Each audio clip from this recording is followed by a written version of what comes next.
Good morning. Welcome into Hurrdat Sports Radio, AM 590, ESPN Omaha, ESPN Tri-Cities. That's DB. I'm Ravi Lulla here on the Pillar Exterior stage. What's up, DB? What is going on? Oh, just getting things rolling a little bit here on a Monday after kind of a bonkers weekend. Yeah, well, I mean, does that include last night, which was arguably the worst 7 hours of a sporting weekend for me? Yeah, I could imagine how you did not enjoy what was going on last night. Yeah. I was kind of thinking about that as I'm watching games. I was like, oh, this is not good for old DB. No, and the thing about it is it's two teams that I hate. Losing to, especially? Yeah. Yeah. When old Dakota Rain pulled one out, which, I mean, it is what it is. Steelers can't get off the field, couldn't recover a fumble. And we lost to a team that appears to be about as dysfunctional outside of Dak as it gets. Yeah. That's what drives me crazy. Yeah. Similar to the Padres. Yeah. Ooh, I told you that series is nasty. Like, that will not be – who knows what's going to happen in San Diego. So I know that is a nasty series where, I mean, Flaherty started it. It was incredible. I know there's a couple teams you dislike more than the Padres. Is there anybody in the NFL you dislike more than the Cowboys? No. That's number one? Maybe. I mean, Cleveland's close. But Cleveland's been bad for so long. It doesn't matter. Doesn't matter to you? No. Sometimes for me at least, when teams I dislike are bad, I kind of just like, I don't like them, No. but I'm kind of just like, it's whatever. Cleveland's close. They're pretty high on the list. Yeah. And it's pretty easy in sports. So you could have enjoyed yesterday watching the Browns yesterday. Yeah, They're so bad. It's comically bad. It really is. It's at least like the Dolphins and the Panthers appear to be trying. Yeah. It doesn't look Certainly Deshaun does not appear to be trying. No, and and I don't know why Stefanski's playing him. Like, I don't either. He clearly doesn't want to be out there. And at this point, you're better off with Jameis, right? Well, I mean, it's going around. It's pretty famous. Like, he literally walked off the field on fourth down. So I mean, listen, I was very high on the Deshaun Watson is complete garbage. I didn't think it was going to look like this. Look at my friends. See what he did to me. Those aren't friends. Come on, man.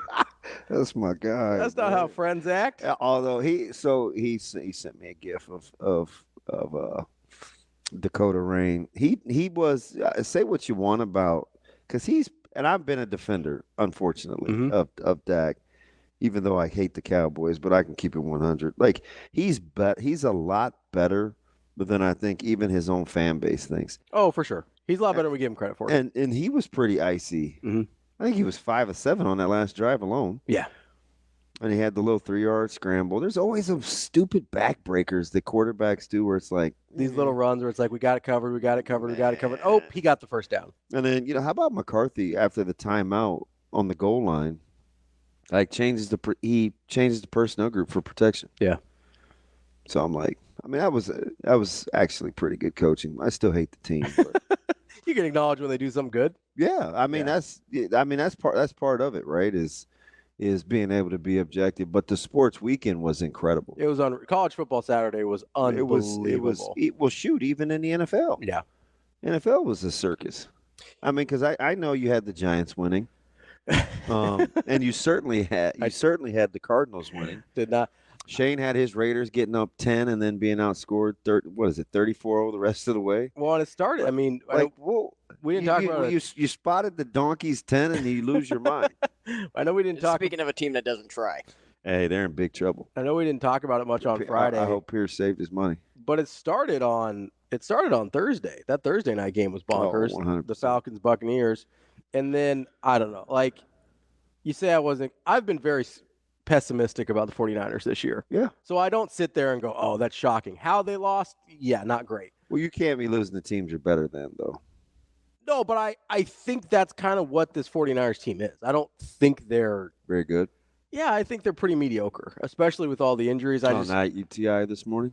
You don't want no mediocre? I don't think anybody wants mediocre, do they? Yeah, he let his hair grow. He looks kind of like smoked out. I was kind of feeling good on that. I like that Texans-Bills game. That was good. The Bills may be in trouble. Yeah. You know, it just Allen just hasn't had the magic. No. Well, and you wonder after Why kind of don't you just run the ball? Well, that's a good question. I wonder that a lot sometimes. I mean, with a lot of different guys. You got a pretty good running back there. Yeah. But speaking of icy, how about Stroud? Just keeps keeping on. Didn't even have the gaudy numbers. He appears to be that dude, though. No, listen. Do you know? You do fantasy, don't you? Yeah. So you know Josh Allen's stats. I don't have him, so not off the top of my head, but I know typically he's incredibly useful in fantasy football. Yeah, he didn't complete double-digit passes. That's not great. You don't want to see that. He was 9 of 30. Listen to what I'm telling you. For anybody that was worried about Dylan Raiola on Saturday, he was Josh 9 of 30. It was incredible. Not in the good way. Incredible. No, I think he finished with like $130. I'll bring it up right here. I think. Right. that is like, what are we doing? 131. 9 for 30, 131. Are those good numbers? No.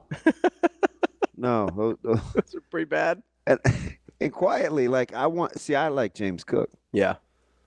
So I love the way he runs. So I want to see him. And they ran the ball pretty well. I mean, I want to see him tote the pill. You know, it was I don't know, man. Like 9 for 30 is hard to do at any level for any reason. So I mean, and you may look and you might think, oh, he had 19-20 carry. He needed 25-30 yesterday. Yeah. Especially with the way Allen's playing, like just get impatient. They get impatient. Yeah. You know. And speaking of which, apparently, so, and we'll talk to who's on the show today. Sam McKewon and Bill Bender. Yeah. Is Bill at 9? Yep. And Sam's at 8. So, those big segments. But I love how we act sometimes like teams or situations aren't involved in teams making choices. It's like, well, I can't believe they did such and such. Well, I'm pretty sure that sometimes the teams that you're playing against have something to do with that. Yeah. Right? I can't believe they got away from running Monangai. Well, Nebraska I think they had 11 possessions for the game. Mm-hmm. I think that's right. 4 of them were in the second quarter. Now, you had the one pick. Mm-hmm. Well, you had 2 picks, but you had the one pick off of only one play. Mm-hmm. So, but Nebraska had the ball 4 times in one quarter, which is the only quarter they had the ball. Yeah. Which means Rutgers wasn't going to have it as much. Now, Callahan McManus did throw 12 passes in the second quarter. Mm-hmm. But I think once Rutgers got down and Monangai was getting shut down those last handful of runs, mm-hmm. he had to at some point try to take advantage of being able to throw the football with the wind, right? Yeah, I would think so. Okay.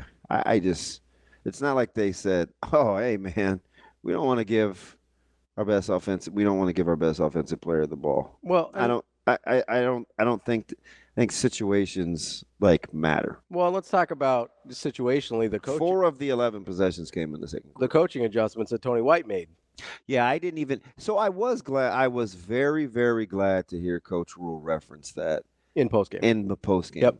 Like went out of his way to talk about Coach White getting out playing of his comfort 3 different defensive fronts. Yeah, and getting out of his way as a 3-front guy. Mm-hmm. To put, and it's not just playing with 4 linemen on the line of scrimmage. He played with 4 guys with their hand in the dirt, mm-hmm. plus the jack. Yep. So, I mean, that's truly trying to block an odd versus even front. And then you have to you singled up the inside guys. Mm-hmm. Yeesh.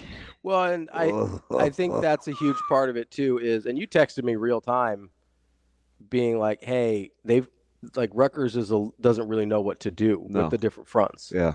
And I think, listen, I know we make fun of it when Scott Frost said it against Illinois back in the day about the 3 front. No, what I really said was, if anybody else uses this material, they got it from me, because there's not a soul that knows why Rutgers can't run the ball right now. Yeah, nobody else said. You did. That's what I said.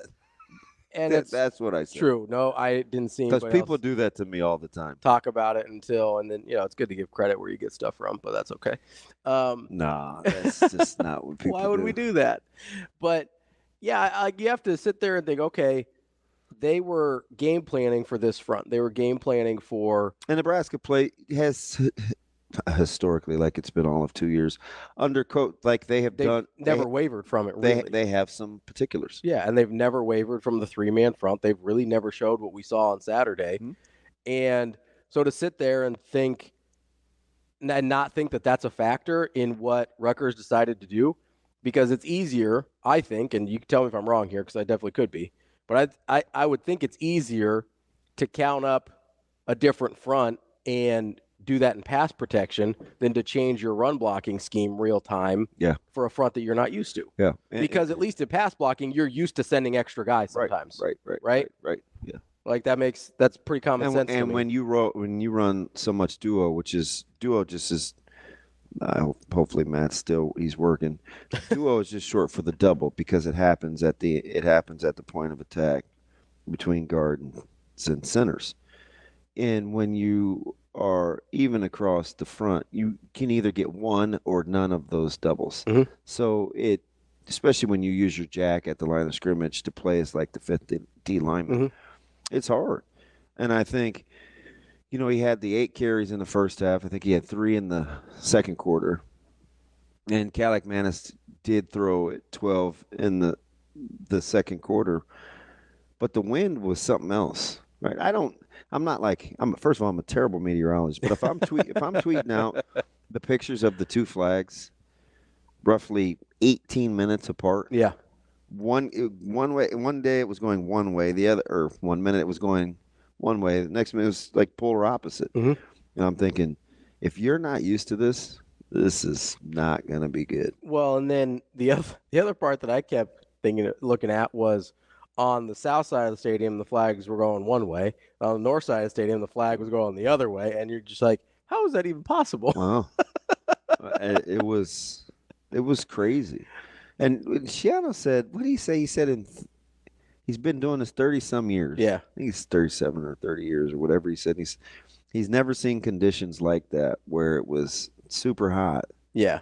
And super windy. Just crazy windy. What were we saying all week? This will be a weird game to watch because points will be hard to come by, but it will be 90 and sunny out. Yeah. Remember, and I said it's just not going to fit your eye. Usually for what the weather is. Yeah, you usually see that in like mid-November and it's 30 degrees out and windy and whatever.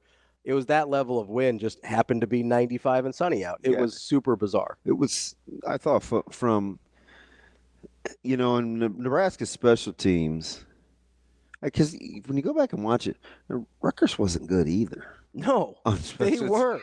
On special teams. They really weren't. Like, for as bad as Nebraska was in some phases, I felt like it kind of broke even. I did too. Gosh bless the show, but we talked a lot about their special teams prowess. It was a misnomer. Yeah. The kick coverage team hadn't been good. The punt coverage team hadn't been good. They were just getting us some kicks. Yeah, it was. Which matters. Now they did block kicks. Which matters, right? Yeah. But it's funny you bring Rutgers special teams up because I was having this conversation with a buddy. I think it was yesterday or it was after the game, whatever. And this is not hindsight either. This is talked about Thursday. It's talked about Friday. I'm like, listen, I like that. Yes, they're going to get after some kicks, but it's not like you're playing Iowa, who's going to be just rock solid in every phase of special teams, right?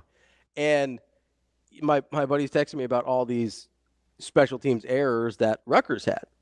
And I go, but, Greg Schiano, he's the special teams genius, so that can't be, we can't go to that narrative, where at the same time, I get the Nebraska ones feel super glaring, right, because they're the block punts. And that's it's bad. It's a big splash play, and it's the defense definitely bailed them out, especially on that second one. But we sit here and we go, okay, Nebraska had some bad special teams plays, also had some really good special teams plays. Don't want to forget about that part. Rutgers was essentially the same, right? They had some pretty bad you hate to, if you're a special teams coordinator and you give up a 30-yard pass to a punter, you probably don't feel great about that. No, you give up a 69-yard. Which was more than you'd given up to the quarterback at that point. In the second half, for sure. Yeah. I think it was more than they gave up to Raiola in the entire second half.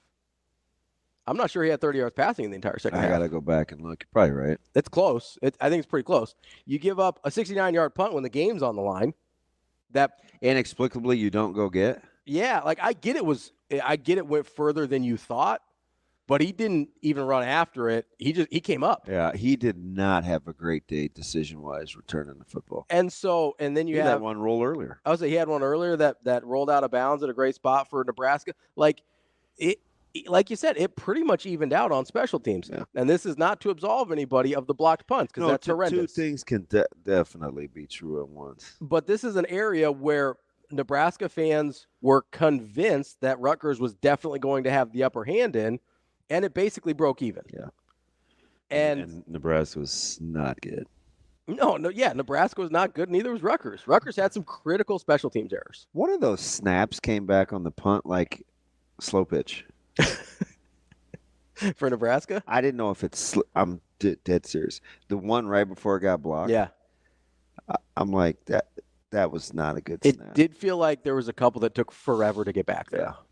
And I'm like, and I think it was I thought the first block, I thought the ball took forever to get back there. That's part of it. And, yeah, I mean, by the time he catches the ball, you're like, oh, no, this is going to go badly, right? And at that point, what do? Not a whole lot. There's not a lot you can do at that point. No. And the other thing that, man, I'm telling you, I've tried my darndest. This is a little bit of upset DB because I've tried to set this thing up, just giving you the answers to the test since the season started. I'll say, hey, can we separate? Is it possible to separate QB play from offensive coordinator? Is it possible to separate, sequential play calling from quarterback play? And the answer is really no. Yeah. But we were doing it all season up to this point. And a lot yesterday too. Up to this point, we were doing it. It was Dylan. We didn't say much about Coach Sad. Right? Am I making this up? No, that's true. Not nothing positive. Nothing positive. Try to hey, you don't get this life without him in it. Yeah. The whole nine. Yep. If I had to hear one more thing about play calling this weekend in the hey, you know what? Your quarterback has to play better. He was 2 for 10 in the second half. He has to play better. You can't get around. You can't only be mad at Sat when it doesn't go well. Because in the first half, I thought Sat was in his bag. He's a genius. Yeah, I thought some of the play calls were incredible. Whether it's the double reverse screen, whether it's his ability to formation and get matchups is pretty good. Whether it's that the wing trap from Bonner with Barney in motion to get the eye candy for the defense. How about the I formation when Harburg dots the I and Dowdell's at fullback and you just give the quick hitter? Yeah, on short yardage. On fourth down. It's pretty slick. 4th and 1. Did they convert both fourth downs? They did. There was that 4th and 1. There was the one on the goal line. Because there was some anomalies. You talk about what did Nebraska finish on third down? I believe they were pretty close to 50%. Was it 8 of 19? That sounds. No, don't let me just put words in your mouth. I know it's close to 50%. I don't remember where are my numbers here? So I think it was 8 of 19, something like that. It was 8 of 19, and Nebraska punted, I believe, on 7 of 11 possessions. Do I have to go back and look at that? I mean, just think about I don't have the 7 of 11 off the top of my head. Okay, so Nebraska third down conversions. I'm going to get to this, and I can't really read, so I'm trying to buy myself some time. Yeah, I'm trying to get you. No, it's right here. Okay. But I can't read it. It's about where your right thumb is, somewhere on third down conversions. All right, we'll find it. Yeah. Third down conversions, 7 of 19. Okay, I said 8 of 19. And then Rutgers was 2 of 14. Which, holy smokes! But if you want to count the fourth down conversions as far as keeping drives alive, all of a sudden they're 9 for 21, which is 45%, 40%. Nebraska punted 8 times. Yeah. You had the ball 11. Yeah. On 11, you punted 8, 2 touchdowns and a pick. It's incredible. And it doesn't that's kind of it's kind of an anomaly to be that good on third down and punt that many times and fourth down and still punt that many times. Yeah, it seems odd. That's a high number. I probably haven't looked at other games enough. That's a high number. To have that kind of frame of reference. But you would expect if you're converting 50% of your third and fourth downs that you're probably going to score more points. Yeah. Right? Probably get more than 14. I mean, it's 1, 2, 3, 4. So, 4. Okay, let me get this. Well, they would have 3 fourth down conversions because of the fake punt, too. So, it was 4 punts and 2 interceptions. He had the 2. Ryle didn't have 2. Yeah, he did, didn't he? No. Cali McManus had 2. Ryle only had 1. Well, he fit the one in on the – That was it. Yeah. Sierra Wright and Hartzog. I'm over here lunchboxing. I was like, wait a minute. I have 2. No, yeah. Ryle just had 1. He tried to fit it in on the RPO, which, by the way, how good was Flip? I was going to lose my flipping mind because no, he was everywhere. Yeah. And I'm not going to lie, the hair was driving me out. But I'm like, listen, if you're going to rock it, you're going to be like Pal Mao and be really, really good. Yeah. Yeah. But it was just a weird. So apparently we're back to we like points in the first half and not the second half. Well, I don't know because we're pretty upset about the second half. Well, we didn't like scoring in the second half either. We didn't like Purdue scoring in the second half either. I think. Do you think we should like winning? I do think we should like winning. 5-1 into the bye week, I think, is what everybody should like. Hey, have you seen Alabama's defense in the last 6 quarters? Ooh, not good. But how many points have they been up to? Like 70? 78? It's unbelievable. Something like that? Yeah. 78 points the last 6 quarters? How many minutes Vandy had the ball for? I don't. 42. Oh, my God. 42 minutes. That almost feels like the Nebraska-Georgia Southern game a little bit. Don't tell me Vandy didn't earn it. Welcome back to Hurrdat Sports Radio, AM 590, ESPN Omaha, ESPN Tri-Cities. We're live on Twitter, Facebook, YouTube. That's DB. I'm Ravi Lulla here at Hurrdat Sports Bar and Grill. Kind of getting back into the unreal, kind of unhinged weekend of college football. Nutty. You know, off air, we were kind of talking about this exercise we did last week about, hey, is this team good? Yeah, and the only reason let me just tell you all. So the only reason I do that, or we do that, is because I want people to have to say it out loud how they're actually thinking, and then you got to hold yourselves to it. Yeah, and I don't do it because I think I'm going to be right. I do it because it's almost impossible. It's almost impossible to be right on a week-to-week basis, right? Because I mean, just going through. I mean, is Arkansas good now? And that's a team. That's one we actually did bring up last week. Well, there were several. I asked about Washington. You asked about Washington? I asked about Michigan. What did I say about SC? Is SC good? Is SC good? I don't know because I don't think Minnesota's very good. I don't know. Now SC all of a sudden has a couple Big Ten losses that don't make a ton of sense to me. Need to chill. Like my man T-Mac, who's a Texas fan. Hey, congratulations, T-Mac, to your Longhorns being number 1 by default. Nah, I'm just playing. A little bit though. They're pretty good. No, they're good, but they're not the. I don't know. They're currently ranked number 1 by. I don't even know who the best team in the country. Default's probably not fair, but circumstances, like they're circumstantially number 1. Their defensive talent is pretty legit. Yeah, Sarkisian's been able to load up there. And it's after losing guys like Murphy. So USC's lost to Michigan and Minnesota. Do we think either of those teams are very good? No. Do we still think USC is very good? Well, I wasn't sure I did. It's because this is the USC team I thought I was going to see in the preseason. Yeah, when I'm sitting there and we're talking to Adam McClintock, I'm like, how do you have this team having so many wins? They're kind of getting beat up now. And that's exactly what I thought would happen in a Big Ten schedule. They've played 3 Big Ten games. They've lost 2 of them, and they've gotten their heads beaten in a little bit. Hey, look at the top defensive rankings in the country, and see how many of them belong to Big Ten teams. Yeah. Seriously. I mean, it's incredible. T-Mac he said he was at a watch party. Mm-hmm. For Texas? Yeah. And I don't get this, so I don't know if he's trying to gas me up, because this as you know, when I read this drives me crazy. Okay.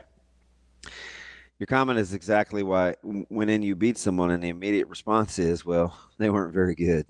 You're discrediting your own team. I was at a watch party, and I had to tell someone that defense played amazing, and the changes they made got them away from running the ball. It's like, why do we do that? I don't know.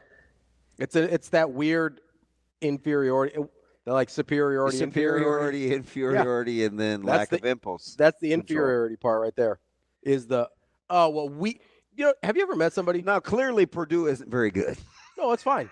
Right? Like, not everybody's play can be good, right? That's fine. I think we can say that. And UTEP's not very good. I still don't think they've won a game yet, right? Okay. But Sharpie looked at me before the game, and he goes, DB, I don't think UTEP's very good. That's fair. I think that's fair. I love him. He is so good. You talk about like enjoying going to work with people. Mm-hmm.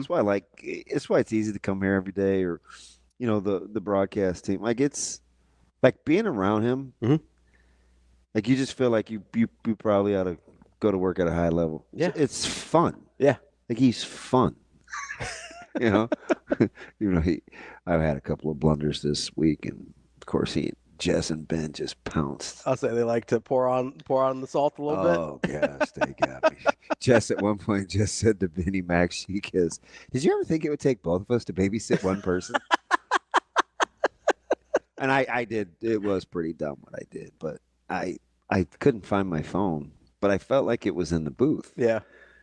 But I had to go down on the field, but I couldn't call Ben because I didn't have my phone. So I had to walk down to the studio over by gate 18. Yeah. Just to check and see if I had my phone. Then Jess had to call Ben to see if my phone was back at the regular studio. I was like, this is embarrassing. I've been on the receiving end of one of those calls before. I don't know what is going on. It's just a lot going on. But you sit like a little focus. That's all right. But you sit. That's why you got a bye week. It's good. Yeah, it's good for you. But we sit here and go, okay, well, Colorado's 4-1. We didn't think they were any good. Are they good now? Yeah, when we beat them, it was like, yeah, but. Illinois, we didn't think they were very good, even though they were ranked when we played them. So So maybe Penn State isn't who we thought they were. Maybe. Now they're winning by decent scores, but we had that up in the studio. Does Penn State feel a little bit more like Oregon than we realize? Because I'm not stylistically, just the way the games are going. Because I feel like every time I watch Oregon, it's like I feel like they should have won by more. Yeah. If we think Oregon is who we think they are, or if Oregon is who we think they are, you sit there and you go, I don't love that score. I don't love that margin, but they keep winning.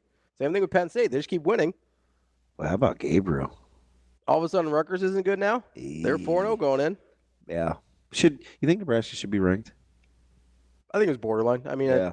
I'm not crying over that. I know one stat that I saw that I did not realize. I think I sent it to you. Which one? Did you? Oh, the Iowa one? It doesn't seem like Iowa has lost 8 straight to AP-ranked opponents. So that's the number that actually surprised. That is number that did right? surprise me. I think it is. I mean, it was on the graphics, but so I guess, but they had made some boo-boos before. I mean, Iowa's kind of the epitome of the last few years. Is sort of the epitome. But 8 straight? I mean, that's like 2 years. They probably have played 8 ranked teams in the last 2 years, basically. Huh. That's not a crazy long. I mean, it's not Nebraska strength against ranked teams or anything. Like it's no, that's otherworldly at this point. Really, really bad. But they just seem bad. Like, I don't know. Like that surprised me. Iowa to me is the epitome of that team that always beats who they're supposed to beat and never beats like right now. This version of Iowa, the last couple of years, they always beat who they're supposed to beat, and then they are just clearly not good enough to hang with teams that are better than them. And so the margin, because that margin in those games is like 27 points, right? On at 27.4, right, per game, which is crazy. But I thought it would have been at least 2 to 3 touchdowns because they don't do well against teams that they're outmanned against. Like there's only a certain degree to which their coaching and their discipline, their execution can overcome the talent gap if the other team is also well coached and disciplined and executes. And when that happens, they get their head beat in the last few years. So let me ask you something. A guy that came up this offseason, because I said he would be the perennial conference player of the year choice, but I don't think he should win it. And I didn't think he was very good. Who's that? But his stats said he was. Dylan Gabriel? Yeah. Is Dylan Gabriel good? I think so. I heard an NFL scout say something about some of the quarterbacks that are doing well or people that are well considered in college football right now. All right, talk to me. If he was good, he wouldn't still be here. Oh, and that was about Gabriel? He was one of the guys mentioned. If he was good, he wouldn't still be here. Interesting. He's on his 6th year of college. Yeah. 3rd program.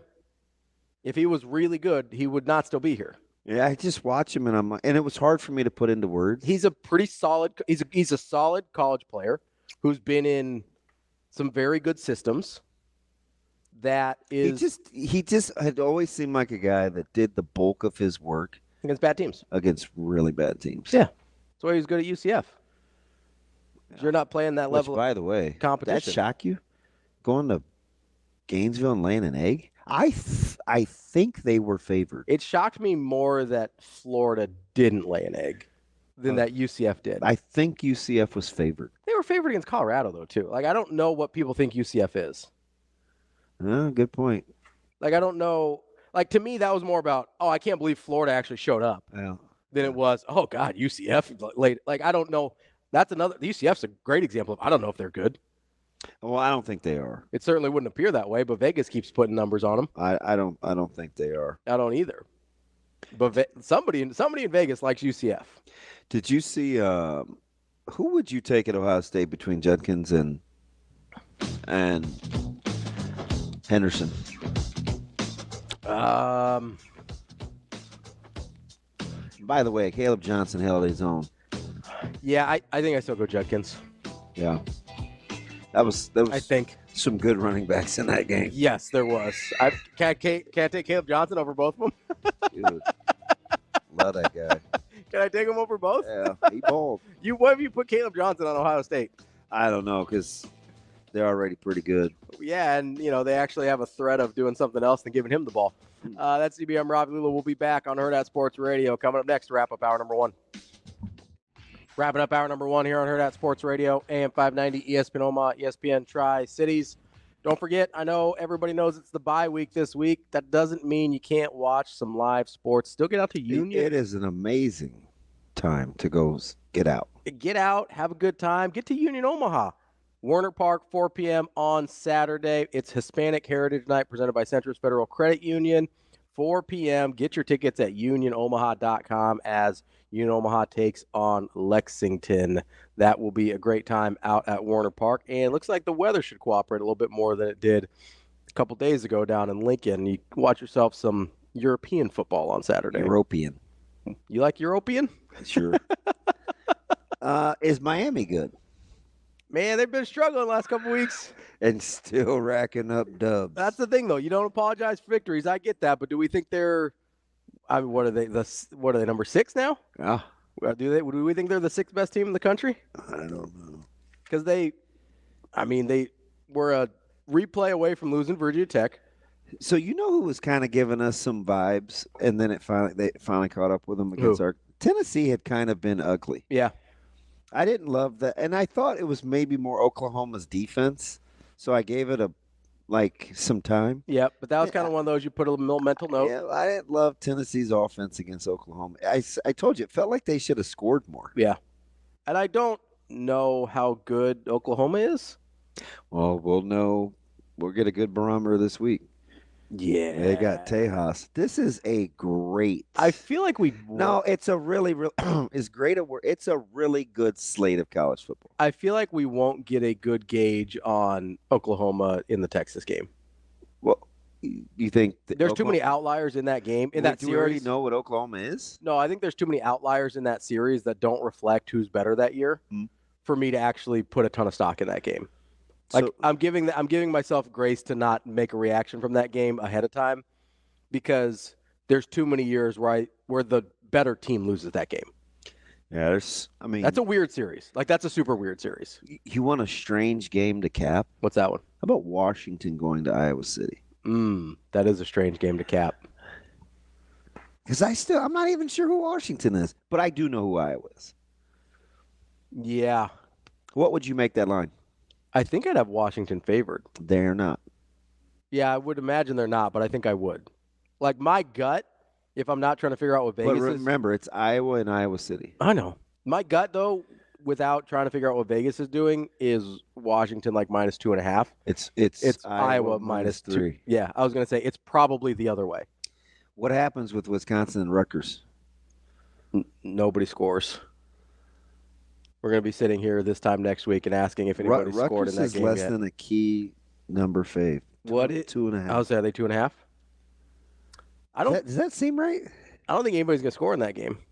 I mean, I think Rutgers should be favored. I thought maybe by a little more. Yeah. I also think people are probably overreacting to the way Rutgers' offense looked against Nebraska's defense and be like, oh, can Rutgers score? That's probably, to me, a Rutgers 4.5. Does SC have any chance to slow down Penn State's ground game? No, they don't. Hey, that's one they may. That might be an Andre Day game. A little rise up.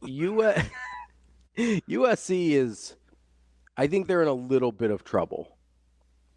Like physically, I think they're in a little bit of trouble. Yeah, because you could blink and all of a sudden SC could be 3-3. Yeah. And it can get on top of them in a hurry because it doesn't get a lot easier.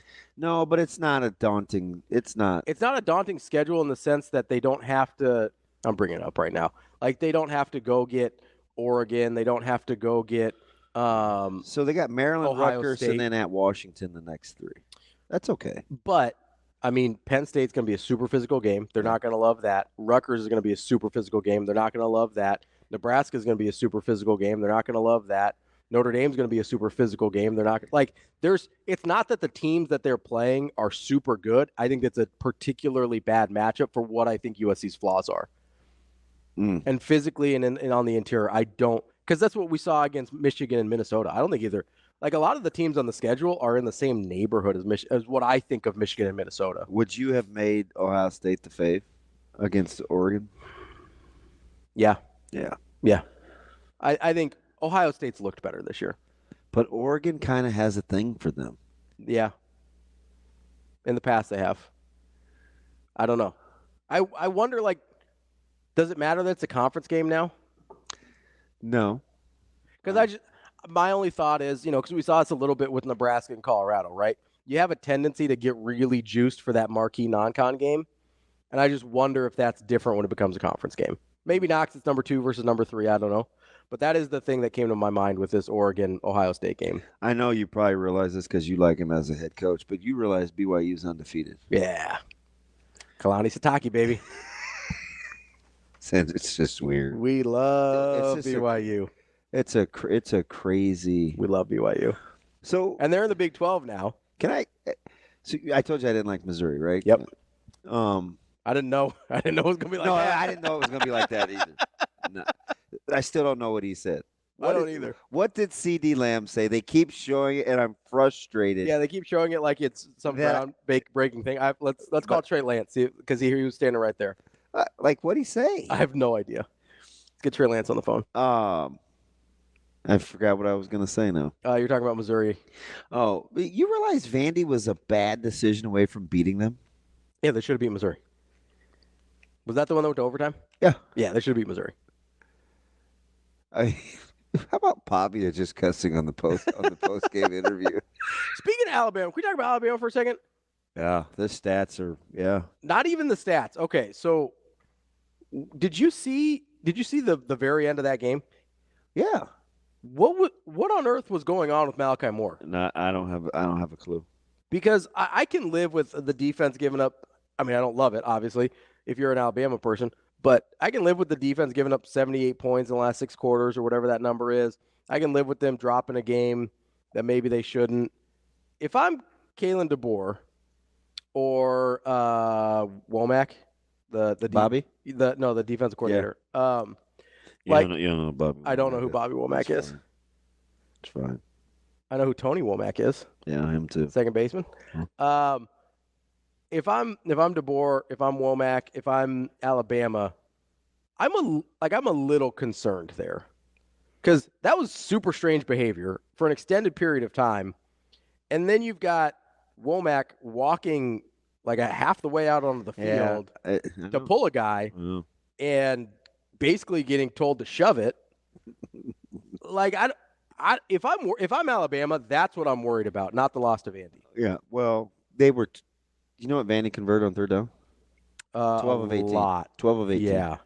And then they got a couple fourth downs in there too, didn't they? That's how you get to the 42 minutes of time of possession. Yeah.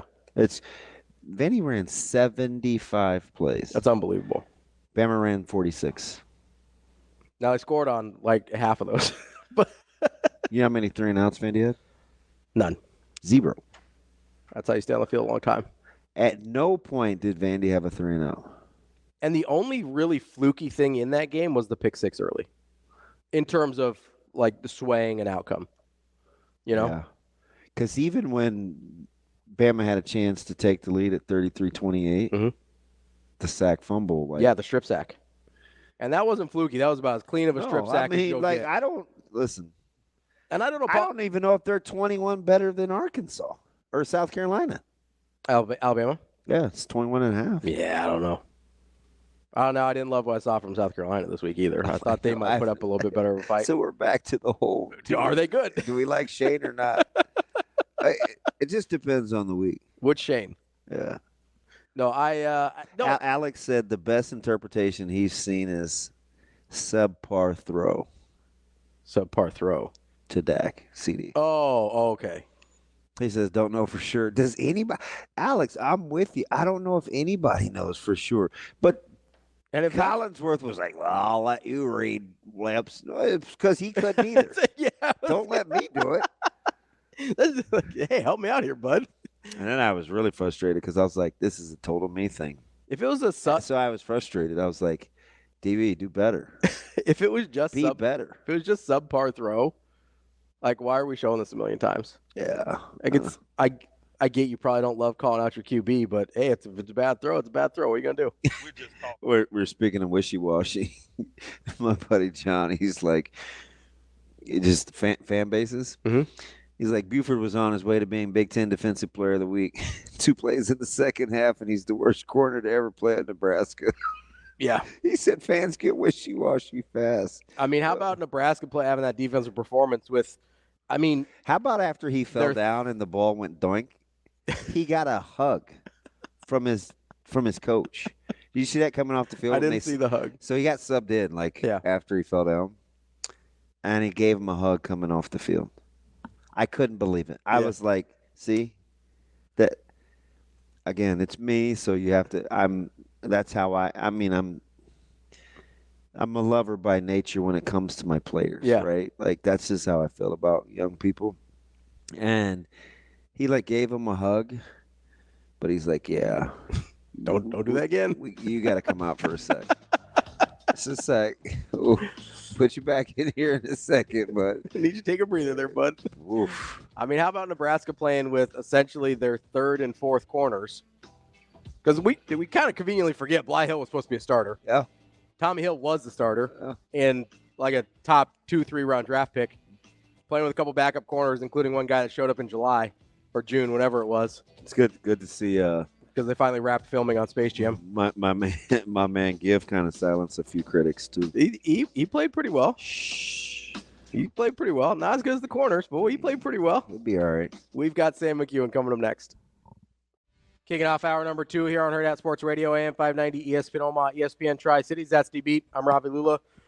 We're live on Twitter, Facebook, YouTube. We are joined now by our friend from the Omaha World Herald, Sam McKewon. Sam, what's going on?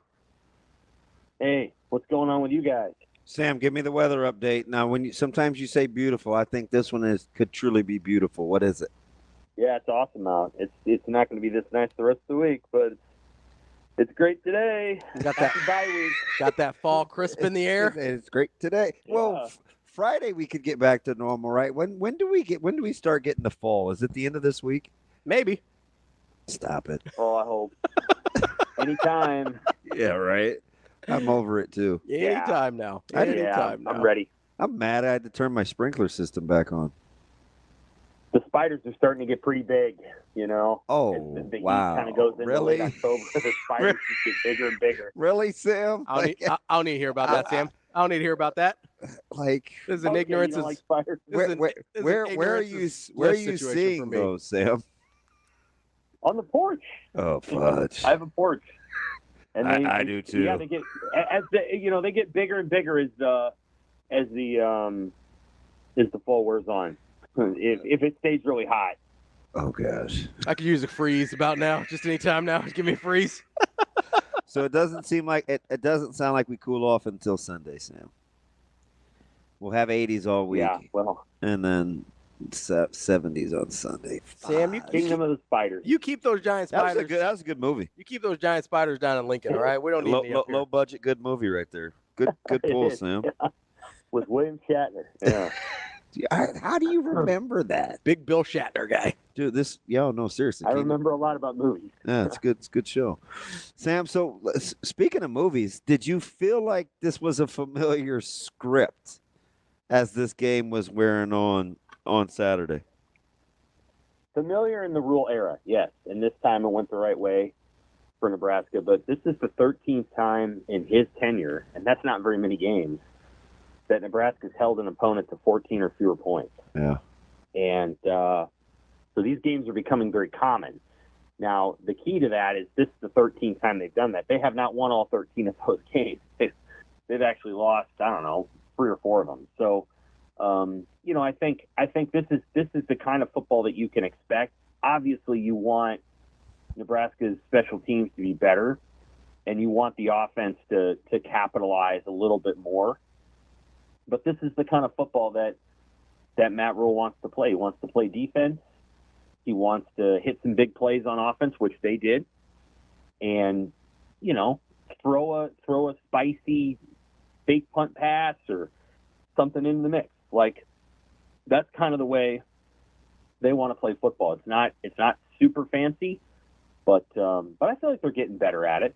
Dylan Raiola had a hard game, and it actually, it's going to be good for him because now he's got a bye week and he can kind of go back and watch all 6 games, but he can watch this game in particular and maybe learn a few things about what he did and what he could do differently. Sam, I'm glad you brought up Dylan because if I had told you he'd go 2 for 10 in the second half, Nebraska would have 2 punts blocked, including 1 inside a 5-yard line, that Monungai would have 60 yards rushing on his first 8 carries. How do you think that game would go? Like, if I told you those things ahead of time, what do you think the score of that game is? I think Nebraska loses it. I do. Because in part you're leaving out the great goal line stand and the fact that Rutgers, made some decisions in their own offensive play calling that probably tilted too far away from the run game. And Nebraska was able to recover and did a great job defending the run the last, 2 quarters. I mean, Rutgers tried to run the ball later in the game, but had no success doing so. So Tony White adjusted, to his credit. Well done there. He was able to do some things, and yeah, but I would have told you Nebraska lost. That's why it's impressive that they won, because they made some plays that helped them dictate the tempo of the game and, put Rutgers behind the 8 ball a little bit. You got to get ahead of Rutgers. Matt Rule said that after the game, but he was obviously thinking it before the game, and that's exactly what Nebraska did, and they were able to hold on. So it's interesting because Monungai's first 3 carries, Sam, I think I tweeted this to you, went for 35 yards. The next 16 went for 49? Like, that doesn't make a ton of sense, does it? That sounds about right, yeah. But that's exactly what happened, though. So if you're Shiano and you're looking at this weather and you're Soraka or whoever is calling plays, like, are you trying to take advantage of balance after it started to kind of dictate that Nebraska may be pretty good against the run? I know we say, like, whoa, Rutgers, what were you doing? But given the conditions and how the game was flowing, you thought they just panicked a little too early? I did. I think they went away from the run a little too early, yeah. I think they probably could have run the ball a little more, especially before Nebraska made the adjustments that they were trying to make or whatever was trying to go. And that was in the second quarter. Yeah, that was in the second quarter, and it was 7-0. I thought Rutgers would keep running the football. I tweeted to that effect. I think a few other sports writers did too. I thought they'd probably turn to the pass. And here's the other thing too: their quarterback does make some nice plays. He is an athletic guy. He is not an accurate quarterback and has never been an accurate quarterback in the course of his career. I think his career completion percentage is somewhere in the 50s. Unless he's throwing that speed out, he looked pretty pedestrian.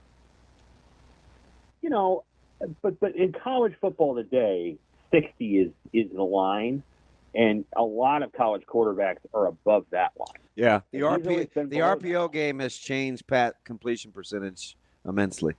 Right.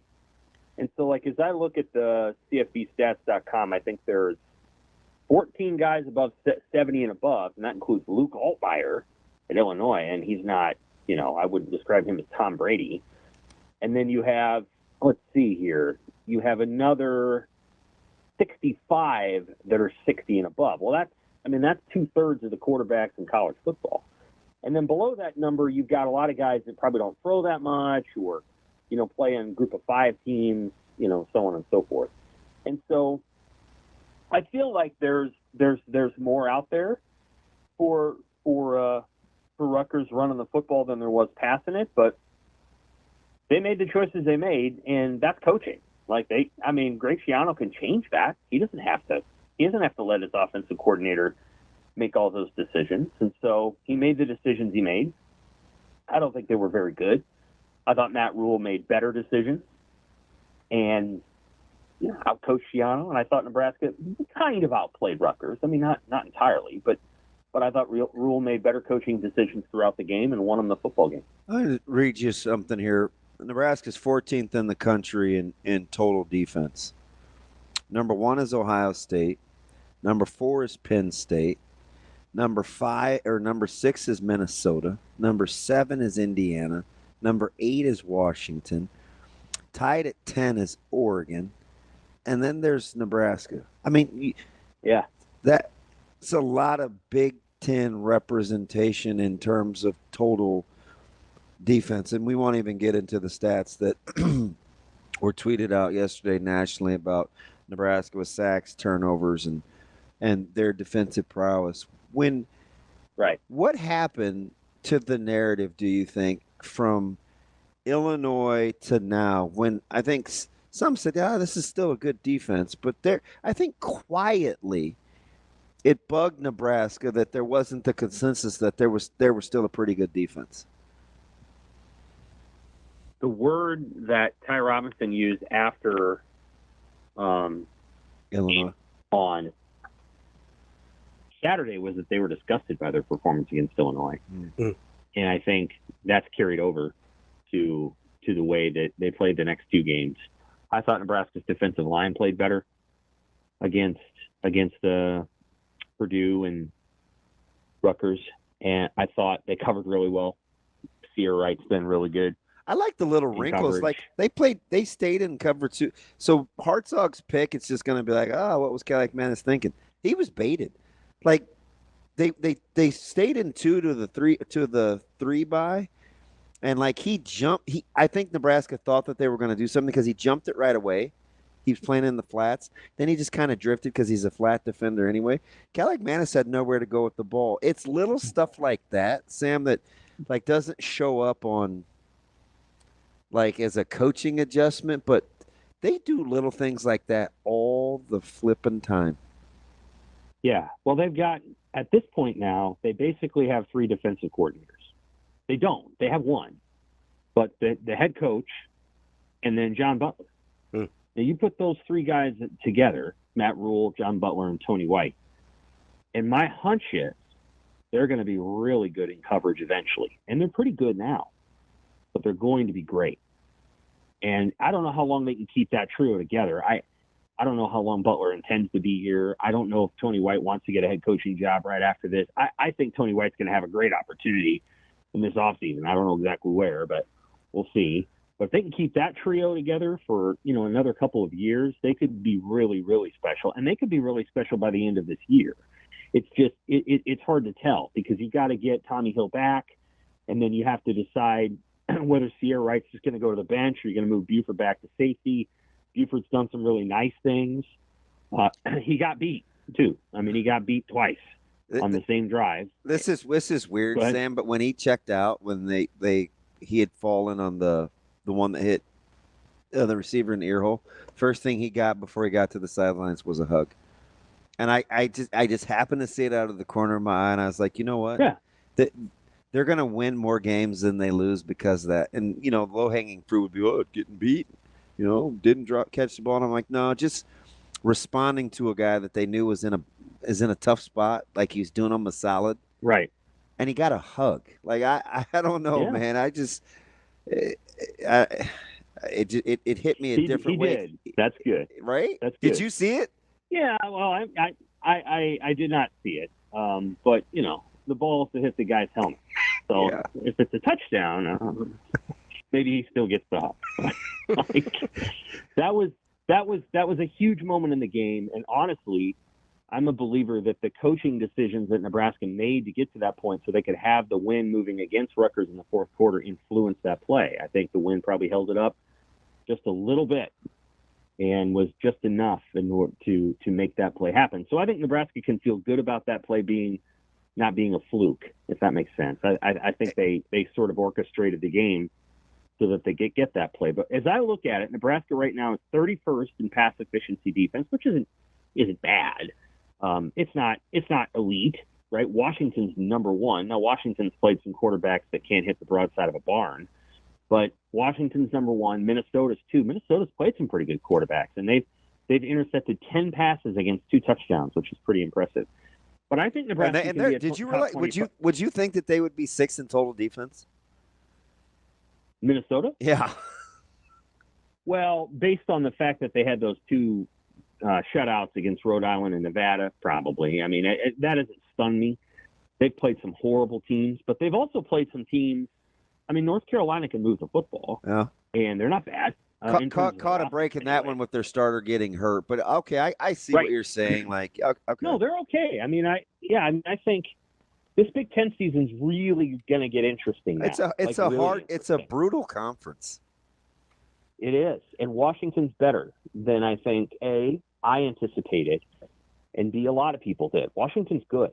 And that coach. Now, I had no question about the head coach. He is a heck of a head coach in terms of running offense and all the rest. And they're good on offense, and they are solid on defense. That is going to be a tough team to play. Washington is going to be a tough out down the stretch here. They go to Iowa City this weekend, and they're going to have their halos full. They're going to have their hands full with KJ on the ground. That's going to be a heck of and that one's critical, I think, for Iowa, in my opinion. It is. Like that. It's very important. That is a sneaky big game for Iowa. There's a bunch of different coaches here who obviously can stay as long as they want, but you do think about the tenures of guys and whether something becomes evident. For example, Washington has to accomplish nothing more this year than maybe making a bowl game. That's it. Nobody's expecting anything from them. That head coach took a job. He knew that the roster was going to be depleted and that a bunch of guys are going to the NFL. Iowa, on the other hand, anticipated this being one of their better teams, and they have a better offense than they've had in the previous 3 or 4 years, and the weakness is a little bit than their defense. And if they lose to Washington and they all of a sudden now they have, they have 3 losses and they still have a couple of games down the road, you start to ask the question of, okay, how many years is Ferentz going to be there? And then with PJ Fleck, if for whatever reason their program kind of collapses down the stretch here and loses 2 or 3 more, how many more years are you going to keep rowing the boat when, the boat hasn't exactly gotten beyond, a certain level? And so, there's all those questions sort of swirling about, and the teams that had to do nothing more than be competitive this year, Washington, Indiana, a few others, have absolutely done that. You think there's something to playing with house money? There is, and I think there's also something to, having a really experienced head coach. And so Indiana's got one, and actually Washington does too. The guy hasn't been a head coach for a long time, but he's been a coach for a long time. And I think those things help a lot.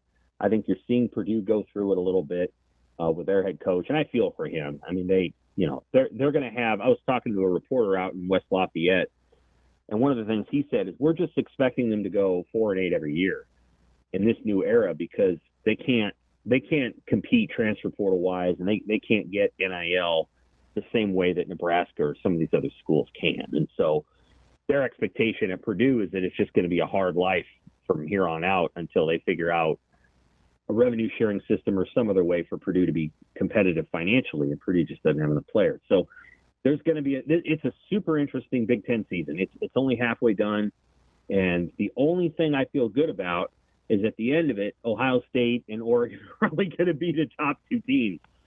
But everything else seems completely up in the air, including Penn State. We'll see. We'll learn a lot more about Penn State in the next 3 or 4 weeks. Yeah, they're at SC. They are this tough weekend. Game. And Penn State, I was saying in the first segment, Penn State's a hard team for me to get a gauge on because I thought Bowling Green, I was like, okay, hey, blip. But then I watched Illinois again, and I'm like, well, they only punted once. They went a +2 in turnovers. They probably should have been better in that one. And then last week, UCLA just may be running out of capable bodies over time because that wasn't overly impressive in my opinion. I don't know about, but they're undefeated, you know. Right. They go to USC, then the bye week, then they go to Wisconsin. Won't be easy. Then they host Ohio State, and then they host Washington. And those are the 4 games that you'll learn a lot about their program over the next. I think this is an incredible weekend for college football. I kind of it is. There's a ton of good games. There's a ton of good games, and there's 2 very different kinds of games right at the top. So Ohio State and Oregon, the 2 teams don't really know each other. They're both very good, but they don't, they haven't been playing for a million years. And then the other one's Texas, Oklahoma. And that's the one game where you can say Texas is a better football team, and Texas might win by 50. Oklahoma might win the game, though, because those 2 teams know each other so well. They played together. They played against each other in high school and in college for so long that if Oklahoma got off to a good start, they might pull off the upset. I mean, I think Texas is 2 or 3 touchdowns better, but the way this game works, crazy things happen because the teams completely know each other. Whereas with Ohio State and Oregon, teams don't know each other. It's going to be 2 good teams on a field feeling each other out probably for a quarter, kind of circling the ring, so to speak, and, figuring each other out. And then you're going to see a game, those last 3 quarters, and we'll see who's the better team. I don't know which one it'll be. Yeah, Sam, you kind of, to your Oklahoma-Texas point, we were talking about teams whether we think teams are good or not. And DB said we might learn about Oklahoma this week. And I kind of said what you said. I don't know that we learn less about a team in a rivalry game than we do with the Oklahoma-Texas game, because historically there's so many outliers on who wins that game versus who the better team is over the course of the season. Right. When those 2 teams were, in 08, 07, when they were the best teams in the country, obviously you learn a lot because they're like number 1 and number 2. I think what I would say is, just based on watching Oklahoma, and I'm still kind of catching up on some games, but I've seen a couple of their games. I see a team that's led by a defensive head coach. I see a team that kind of lacks a strong mind on offense now that Jeff Lebby is gone, and they just don't seem to know exactly what they want to do, because a lot of what they've done in the last couple of weeks is a talented quarterback just kind of running around and making a play or 2. It's not cohesive. It doesn't look like it's part of a full plan. But they play hard, and their defense is good. And, their defense has bailed them out more than once this season. So I don't know. I've said, one of my axioms of football is when you have a defensive head coach, you better have somebody who can help them get the quarterback. It can help them sort of realize that vision. And I think that's one of the issues at Oklahoma. And Texas doesn't have that problem. They have 2 elite quarterbacks. And they have an offensive head coach, and that's part of what you get when you get an offensive head coach. Sam, I maybe didn't time this right with only a couple minutes, but quickly, why do you think we can't? It just annoys me sometimes that Sat gets the brunt of the disdain when the offense doesn't go very well, but doesn't get a lot of the credit when the offense does.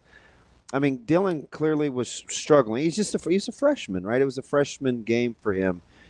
And I looked at it as kind of Sat. I don't know if protecting him is the word, but I do think he understood that Dylan wasn't on his A game. Can he get any credit for that, or those 2 things we just are going to continue to make them mutually exclusive? Yeah, I mean, I think Satterfield called an incredible first half. I think in the second half you need to get some good plays in order to get into your bag, so to speak. And he never was able to get into his bag. I think they only had a couple of first downs, and so a play caller can't walk out there and manufacture. Sometimes you can, but oftentimes play callers don't come out on the first set of plays in a drive and say, all right, now we're going to call our 3 nifty plays. Like, that's just not how it works. Usually you got to get into your bag a little bit, and then, on the 4th or 5th play, you pull out the thing that you were waiting to pull out. You need something to get going early. And Raiola struggled in the second half. He did. I mean, there's just no – I thought there were maybe some opportunities to make a few plays. It felt like to me on a couple of, he's rolling out or he's got a guy in the flat that's open and he just didn't want to throw it to him. And sometimes that would have been short of the first down, but sometimes you got to make a few completions to get in a rhythm. And I felt like Raiola was kind of turning down some easy completions to try the harder throw. And sometimes that can throw you off a little bit. And it felt like that was what happened. And, protection seemed okay, didn't it? Like, it seemed all right. It wasn't perfect, but it seemed decent. That's Sam McKewon from the Omaha World Herald. Sam, we appreciate it as always. We'll talk to you again next week. Take care. Thanks, Sam. That's Sam McKewon from the Omaha World Herald. I want to talk about the offensive line when we come back. I've got some thoughts. That's DB. I'm Ravi. We will be back with more Hurrdat Sports Radio coming up next. Welcome back to Hurrdat Sports Radio, AM 590, ESPN Omaha, ESPN Tri-Cities. We're live on Twitter, Facebook, YouTube, and we're brought to you by our friends at the Team Jack Foundation. Make sure you get to teamjackfoundation.org to get involved with this cause. Just trying to find better treatments and one day a cure for childhood brain cancer. You can donate, find out what events are coming up, see all the other ways you can get involved, like volunteering, and see all the projects that Team Jack has funded, raising over $13 million in the last 12 years. Make sure you get to teamjackfoundation.org. DB, I wanted to talk about the offensive line. Were you surprised you said my uncle? I was a little bit. I was like... It kind of threw me for a loop. You think he just goes out there and is like, Unk? Oh, he might. He might. You never know. I don't know. Donnie seems like the type that'd be like, hey, man, it's coach to you. It's like, hey, between these lines? Yeah. Coach. Business. It's like, I don't even know you between these lines. Stand on it. No, so somebody, I'm actually going to give credit here because that's not really credit. It might be a little bit of a condemnation, but either way. There was a tweet that got brought to my attention last night about the PFF grades of the offensive line. This was by Wilson Dittman Sports. It says Nebraska O-line grades versus Rutgers. Gunnar Gatula, 60. Justin Evans, 78.5. Henry Latofsky, 56.9. Ben Hart, 62.9. Ben Scott, 59. And then he throws in Micah Mazuka, 73.4. Oh, is that the guy? And he was like, play the man? Yeah, let him play. Oh, yeah. What about those 6 guys that he picked? What's different? One of those guys is standing out. Can you tell me what's different of those 6 numbers? Read them again. Just the numbers. 60, 70.5, 56.9, 62.9, 59, 73.4. I don't know. Number of snaps these guys played. How many snaps do you think Micah Mazuka played? 4. 6. Okay. Micah Mazuka was selected for those 6 plays for a very specific reason, right? Yeah. Those were very select plays in which he could be successful and help the team be successful, right? 100%. Now, in that scenario, I didn't even think of that. You would think the grade would be higher, right? Yeah. Significantly higher. I mean, you would think. Yeah. When you have cherry-picked plays for you to be successful in a very small sample size. That's a good point. What do we always say about plus-minus in hockey or basketball or whatever, right? It can be a little misleading. In small sample size, it can be incredibly misleading, right? PFF scores are a lot the same way. Over the course of a season, you can kind of get a decent idea of who might be good. If we knew what the grading went by, but coaches laugh at no, I know at the grades. But listen, I'm going to give like some, literally. No, I know. I'm going to give some credit here though, because there's a lot of things, especially on the offensive line, where if you're just a normal fan, you've never played, you never coached, it can be really hard to evaluate offensive line play. I appreciate that they're attempting to give sort of a structure, a framework for people to understand the offensive line play a little bit better. Or defensive line play too. Okay? Sure. I mean, I'm speaking from a place you've never been, so it's hard for you. Yeah. Don't try. That's cool. That's cool. While I think I'm not vibing, that's cool. While I think there's definitely flaws, I think over the course of a season, you can look at and say, hey, this maybe gives me a place to start from with a grading offensive line. What it does not do is give you an accurate snapshot in six snaps of one player being better than a starter. It really doesn't. And I don't even think over the course of a game or two it gives you a good snapshot. This is a metric that is incredibly flawed over small sample sizes, particularly. And here's the other thing, too. Like, there's intangibles that we're not even aware of. Yes. 100%. Like, sometimes the juice isn't worth the squeeze. Also, right? Like, sometimes just the juice isn't worth the squeeze. Is it possible that a guy that is in a unit like that, where an offensive or defensive line, especially offensive line, though, where you have to work really closely together, where you have to really – because there's a video that a story about Navy SEALs that I've watched several times. Mm-hmm. And it talks about how the Navy SEALs choose people to be on their teams, specifically SEAL Team 6, which is like the highest one, right? And it's this XY axis of trustworthiness and ability, right? Everybody wants the super high achieving, trustworthy guy, right? There's not a ton of those. You know what they tell you, what the Navy SEALs will tell you, is they'll take the medium to low achiever who they trust more than the high achiever that they don't. Oh, that's the story, yeah. So it's entirely possible, even if physically Micah Mazuka might be a little bit better than a couple other guys. That's not a crazy idea. But they trust the other guys more. And it doesn't have to be an indictment of Mazuka as much as – No. Like, if the coach, they clearly want to win. Yeah. And I think they're going to try to put themselves in position to win as many games as they can. Now, I'm not going to go as far as to say coaches always play the best players, because they don't. Mm-hmm. But do you know who they do play? Guys they trust. The guys that they trust. That's 100% accurate. They also want to win not just this year, but long term. Right. So every once in a while, you will see a coach say, hey, I could probably win more games this year with a guy. And I don't even know if that's true with this case. We're going through that right now. Versus, yeah, I clearly understand. Hey, in 2 years, we're going to be a better program because we played this guy now. Yeah. Whether that's because it allows that player to grow, or it's because, hey, we're not going to sacrifice some of the things we're about. And that's not even saying Mazuka's anything about him, but culturally, fit-wise, maybe Lutovsky's a better fit. Maybe he is more about what this team is about than other people are. Is that not a good enough reason to play somebody? It could be. If that's what it is. Yeah, it's possible, right? Yeah. Here's the other thing I would say about the offensive line and choosing to play guys. Micah Mazuka is a really good run blocker, right? That's his bread and butter. Yes. Over the course of the season, until the last game, Nebraska has been, I would say, better throwing the ball than running the ball. Your best player has been your quarterback. Your next best unit is your wide receivers, probably. Certainly on that side of the ball. Is it possible Lutovsky's just a better pass protector? Yeah, I don't know. Maybe. I'd entertain that. You know what I mean? Yeah. Like, maybe they're like, hey, I get Mazuka. I'd have to actually watch it. Right. Because what I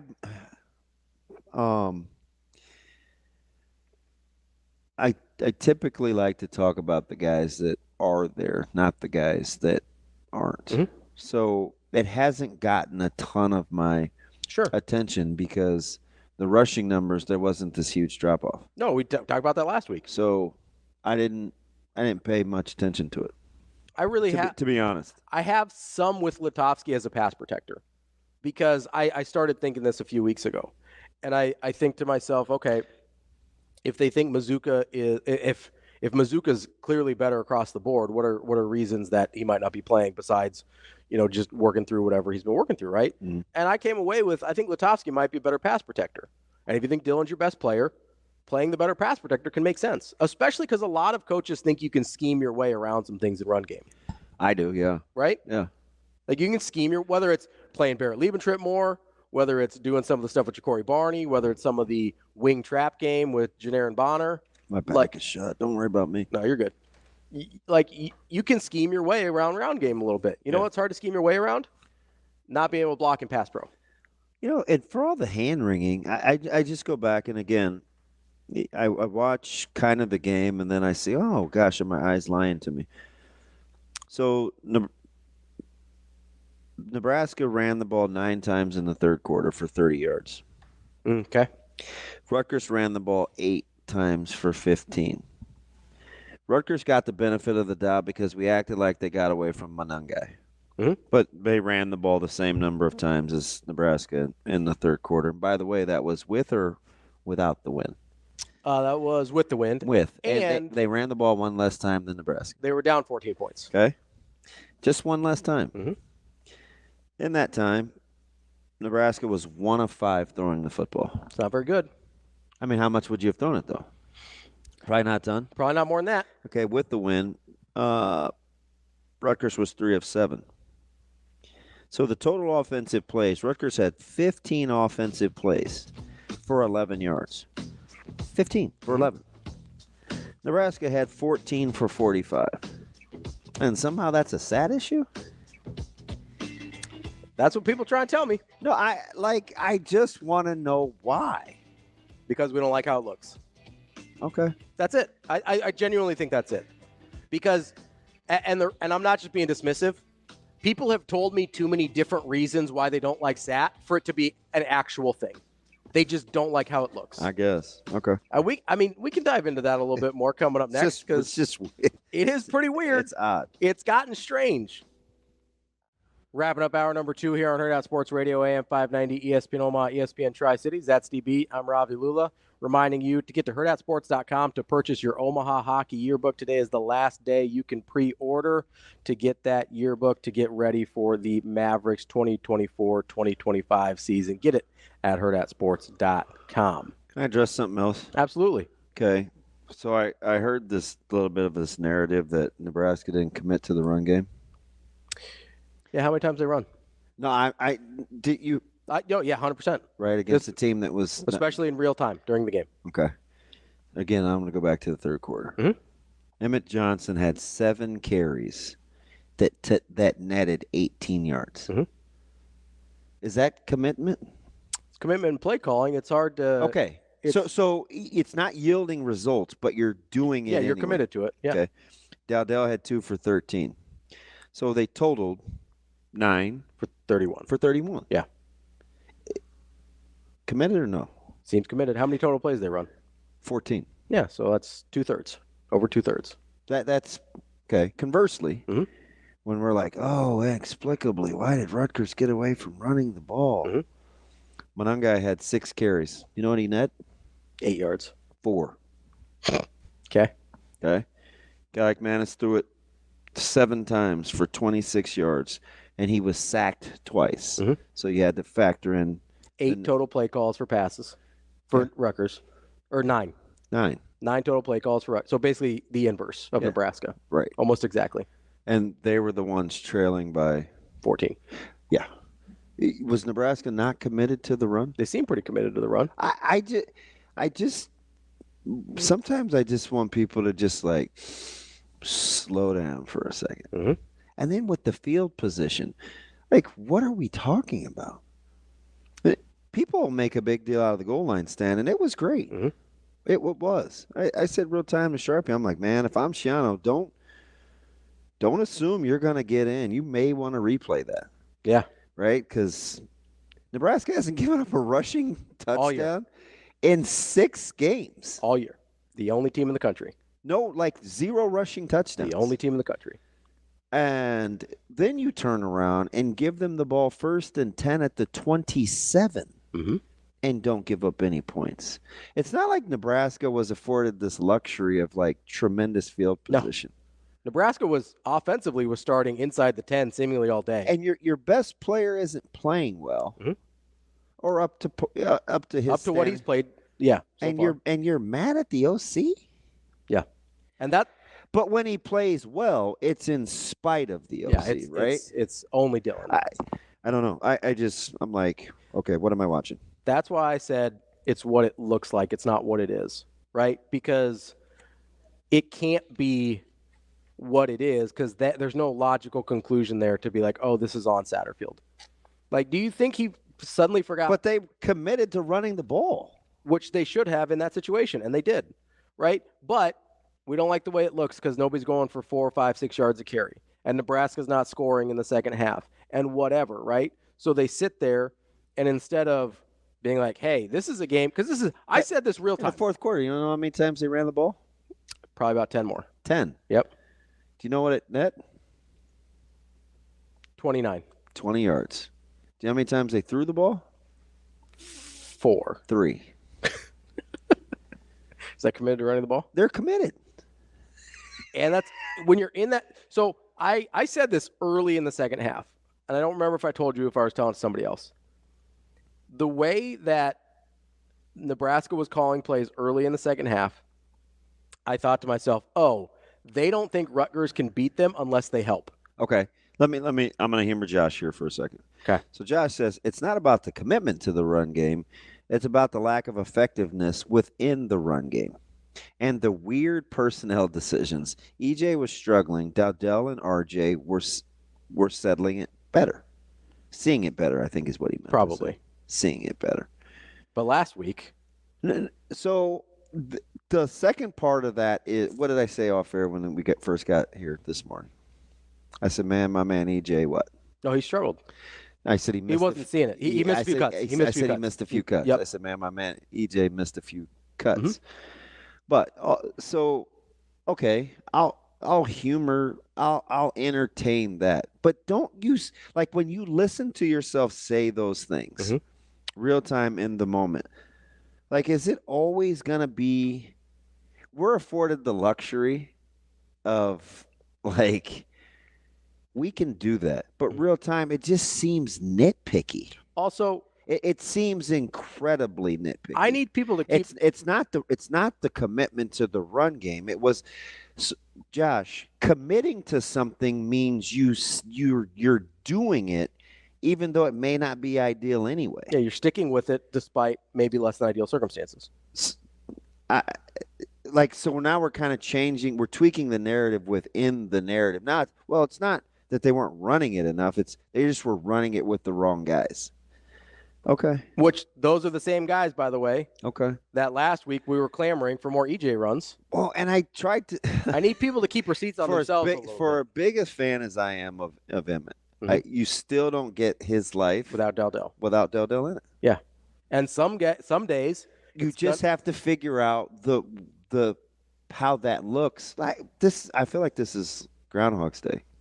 Not Coach Rule's Groundhog Day, but like I just said this last week. Mm-hmm. Like that's the evolution in the run game. Yeah. And it's the exact same, man. I can't tell you how many conversations I had over the last week or season, I guess, over the last few weeks of people saying, well, yeah, they're running the ball okay, but it's all in this gimmicky, gadgety stuff. I want to get away from why can't we just line up and run the ball? Well, guess what they didn't do a lot of? Not a lot of gimmicky, gadgety stuff. They just lined up and run the ball. They won the game. And now we're unhappy because the run game wasn't creative enough. Well, it wasn't working just lining up and running it. So why don't we? How creative was Rutgers' run game? Right, but they have. Why do we? Okay. This is why we. I'm not. You're not going to do this to me. When we talk about creativity in the run game, what are we talking about? Because if it's fly sweeps, that's gimmicky. Mm-hmm. If it's a counter, it's a one-time thing, that's kind of gimmicky. Mm-hmm. What are we when people listen, stop letting people do that to you, because then it makes me mad. What does creativity in the run game look like when you don't run the ball with your quarterback? Who's drawing that up? Yeah. Like who's drawing this up? Show me creativity in the run game without QB run. Without QB run game. Like, you don't even want to give the guy any credit. Like what? Man, see, you talk too long. I did. What'd I do? Creativity. These people don't even know what they're talking about. That's why I said it's not a real complaint. It's what we feel like it looks like. It's not even what it actually looks like. It's what we feel like it looks like. Let's go to Jack before I lose my mind. Let's get to Jack. Wants to talk about Rutgers defense. What's going on, Jack?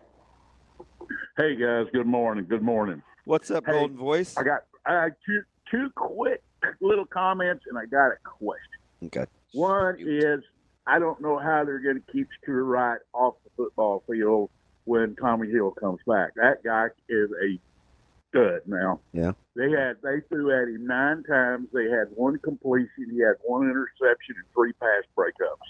You don't play cornerback much better than that. And I hope they find a spot for him. I thought Bushini was a real warrior in that game. Even punters don't get much acclaim, but that guy's did a lot in Purdue, and My man was in a back brace on the sidelines in between. Yeah. He was hurt. He was hurt. Here's my question of the day. I listened to some other shows and read yesterday about comments from one media member and this media member said, well, in the second half, and which I thought, I watched on TV, and I thought that Dillon did look awful uncomfortable in that second half. I don't know if it's because I don't know why, but they were saying that Rutgers made some adjustments at halftime that kept him confused in the second half. Mm-hmm. Now, and that may be true. Shiano didn't fall off a hay truck out at the edge of Lincoln on Friday night. I mean, he's a good football coach. All right, so if they did make it, but nobody ever said what adjustments it is they made. If they did have him confused, they just kind of leaving you hanging. Well, they made adjustments. Okay, what adjustments? Tell me something. I'm going to hang up and listen and see what you guys' opinion is. I appreciate that. I think the going back and forth between zone and man and then quarters versus it's kind of like you can match out of quarters, but they went to a little man under too. Mm-hmm. So a lot of times, and to Jack's, it's a good question. See, Nebraska thought Rutgers was playing a lot more man-to-man than they were. So what you would see is you'd see a wide receiver. They get in a 2-by or 2 tight ends, mm-hmm. 2 wide receivers. They'd motion a wide receiver. I think sometimes Nebraska felt like that corner was going to go with. Mm-hmm. Corner stayed. They'd run the ball. The corner was a free run defender. Yeah. Right? So they played the guessing game between whether Rutgers was in, and then he would make the play on Emmett Johnson for like a 2-yard gain, right? Mm-hmm. They'd be like, oh, Emmett, make a miss. Was lack of creativity, clearly. But so they went between man and zone. Mm-hmm. And I also think Dillon wanted to take such good care of the ball. He didn't take a lot of shots either. He didn't. So that's part of it. And I think his offensive coordinator knew that he wasn't really in a good rhythm. I agree. Coming up next, Bill Bender to talk some college football. Kicking off hour number 3 here on Hurrdat Sports Radio, AM 590, ESPN Omaha, ESPN Tri-Cities, KFOR in Lincoln. That's DB. I'm Ravi Lulla. We're joined now by Bill Bender, covers football for the Sporting News. Bill, how are you this morning? Hey, I'm doing well. Thanks for having me on. Bill, good morning. I'm going to stay right there, kind of close to right where you are. When you're watching this Ohio State team playing, if you get outside the scores, what do you think what is the sentiment close to that football team in terms of how they're playing? The scheme is Larry Johnson wanting something different. I hear these little murmurs, but they're winning. How are you close to that situation? Oh, I think they're fine. I think they're the right combination of transfer portal guys and one freshman in particular, Jeremiah Smith, and then the veterans that stayed back from the NFL draft. I mean, I think they're the most complete team in the country. I don't know if they're the best team. I think, you can make that case for Texas or somebody else. We'll find out if it's Oregon this weekend, but I just don't. One thing they do, it's worth talking about, given what happened over the weekend, Ohio State doesn't have that an unranked team moment. You know what I mean? They haven't done that since 2018. Bill, you mentioned the weekend. Is there part of you that looks around and just says, hey, with every team that we saw lose, whether it's Tennessee, Bama, Missouri, USC, Michigan, 4 of those, I believe, to unranked teams, do fans kind of need to calibrate expectations a little bit and say, hey, if you're surviving these games, you're in good shape? Yeah, I mean, for sure. We've come closer to the SEC in particular. I'll say this. they wanted NFL light. They have. You know, as a guy that I follow the NFL closely, I think you guys know I'm a huge Green Bay fan. And you take every win and you move on.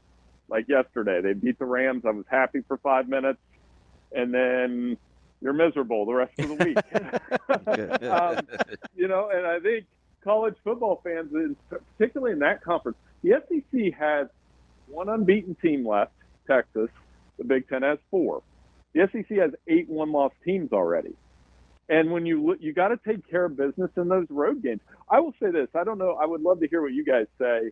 The result probably shocked me a little more than Alabama in some ways, because I just thought, you know, you kind of glazed over. Yeah, they'll go down to Arkansas and win, and they ran into some problems.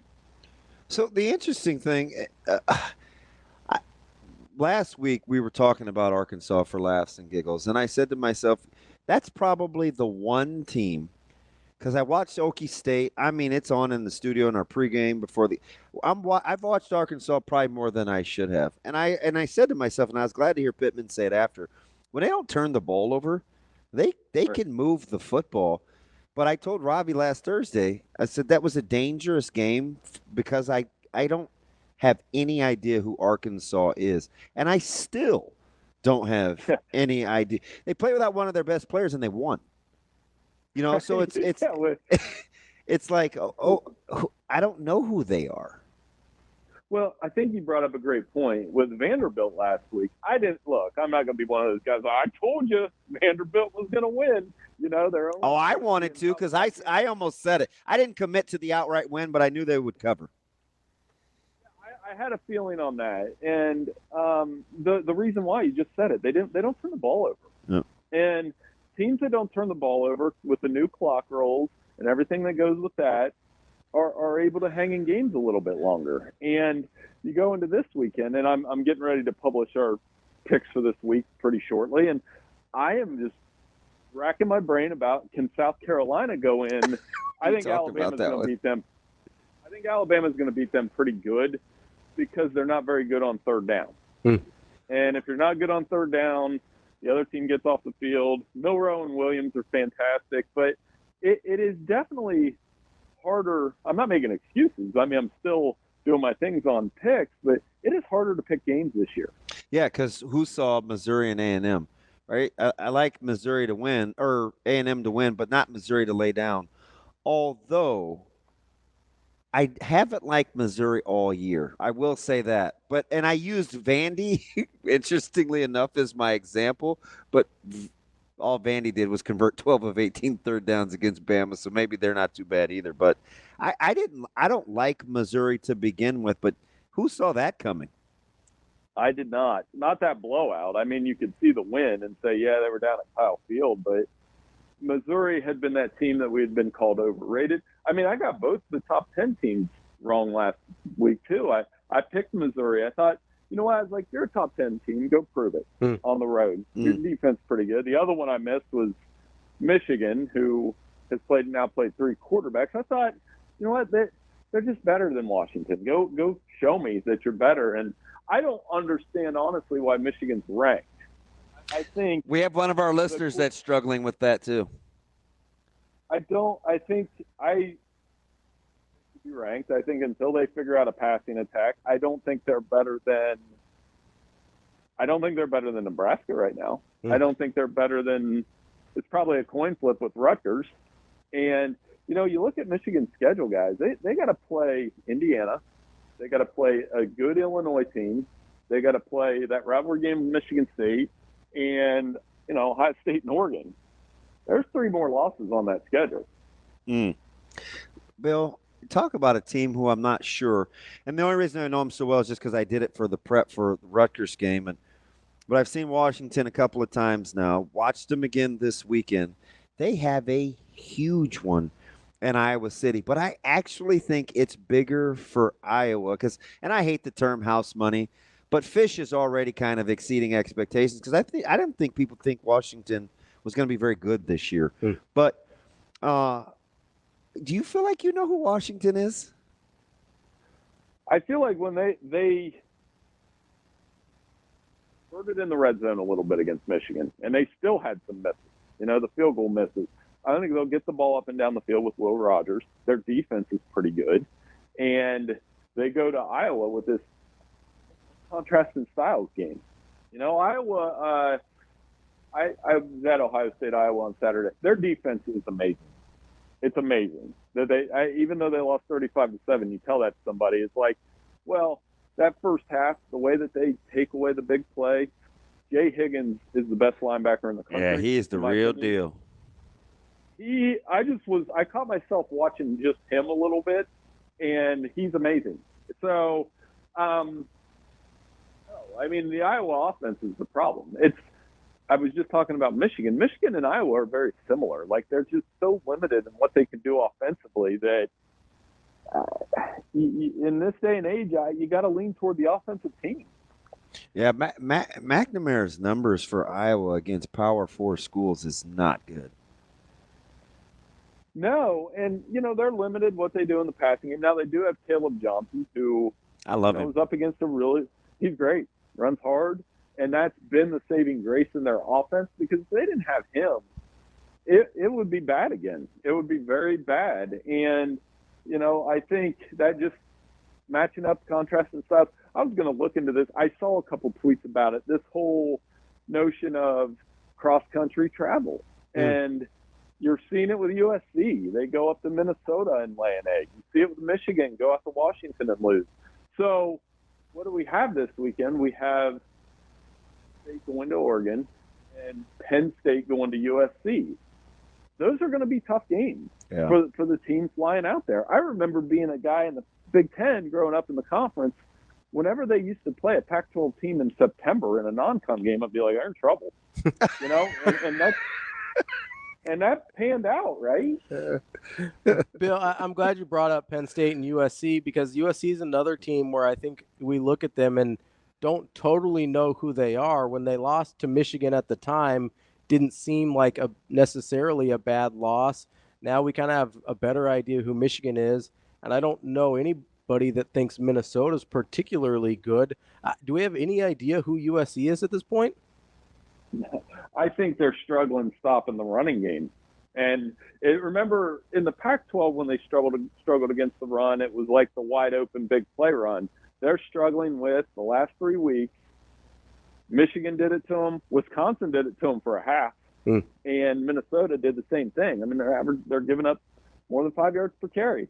As you guys know from watching Big Ten football over the years, a Big Ten coach will take 5 yards per carry and be boring all day long. Wow. And they will beat you. And that's exactly what PJ Fleck did. So now they play this Penn State team that, I would say they're going to run all over USC.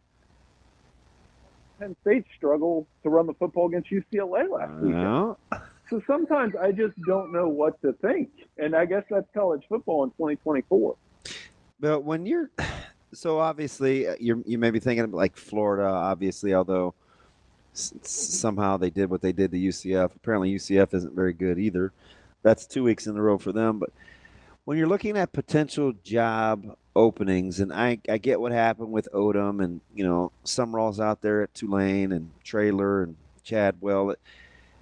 For jobs, and maybe Pittman wants to keep his job at Arkansas. They keep playing like this. But for those jobs that could potentially come open, who's the guy you think everybody has their eye on? I thought it was Drinkwitz going into this weekend. Maybe not now. I don't think one loss changes that. But is it Drink or who is it? Yeah, Chadwell, I'm just surprised he's never gotten a Power 5 look. Ryan Silverfield at Memphis, another guy. I'm just never – what's wrong with them? All they do is do good things. Drinkwitz out of the Power 4 is an intriguing one because I thought the same way you did. I think he's done what he can do at Missouri, but I'm wondering if there are still some limitations within that program. Yeah. Going 11-2 at Missouri is amazing, which they did last year. There was no way they were going to exceed that this year. That was even though against their schedule. So Lane Kiffin's another one to watch and they go down to LSU this weekend. Tough game to pick.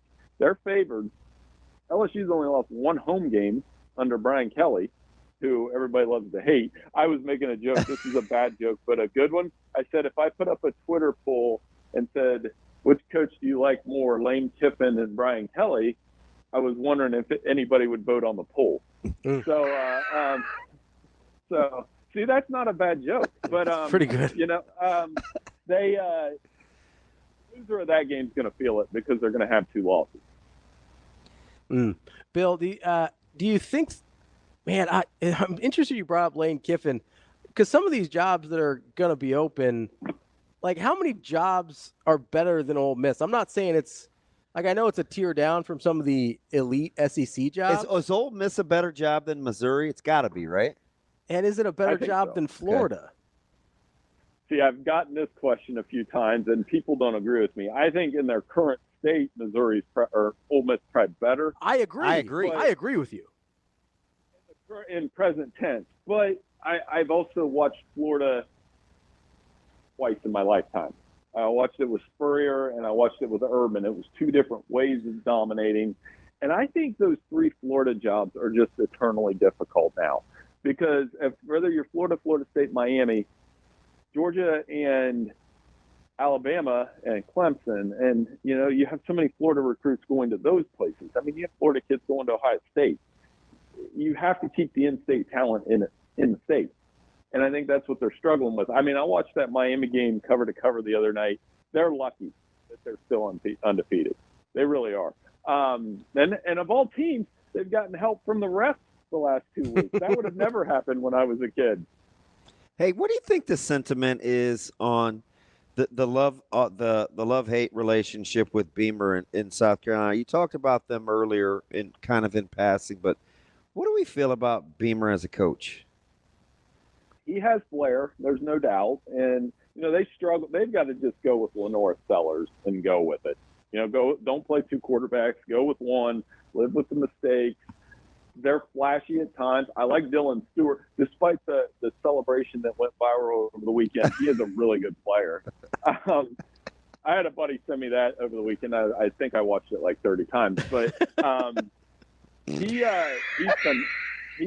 he's amazing, right? And Alabama is coming off this hangover game, so I don't know what to think. I think with Shane Beamer, they're going to be in that middle class of the SEC, and can he push them into that upper tier, which is, again, when you have a conference with 8 teams with 1 loss, it can change week to week. We're really high on Texas. I'm wondering where Texas A&M would be had they beat Notre Dame. So who's the best of that bunch? The Clemson, the A&M, and Notre Dame right now that we maybe wrote off a little early because of the early season loss. Who do you like the best out of that 3?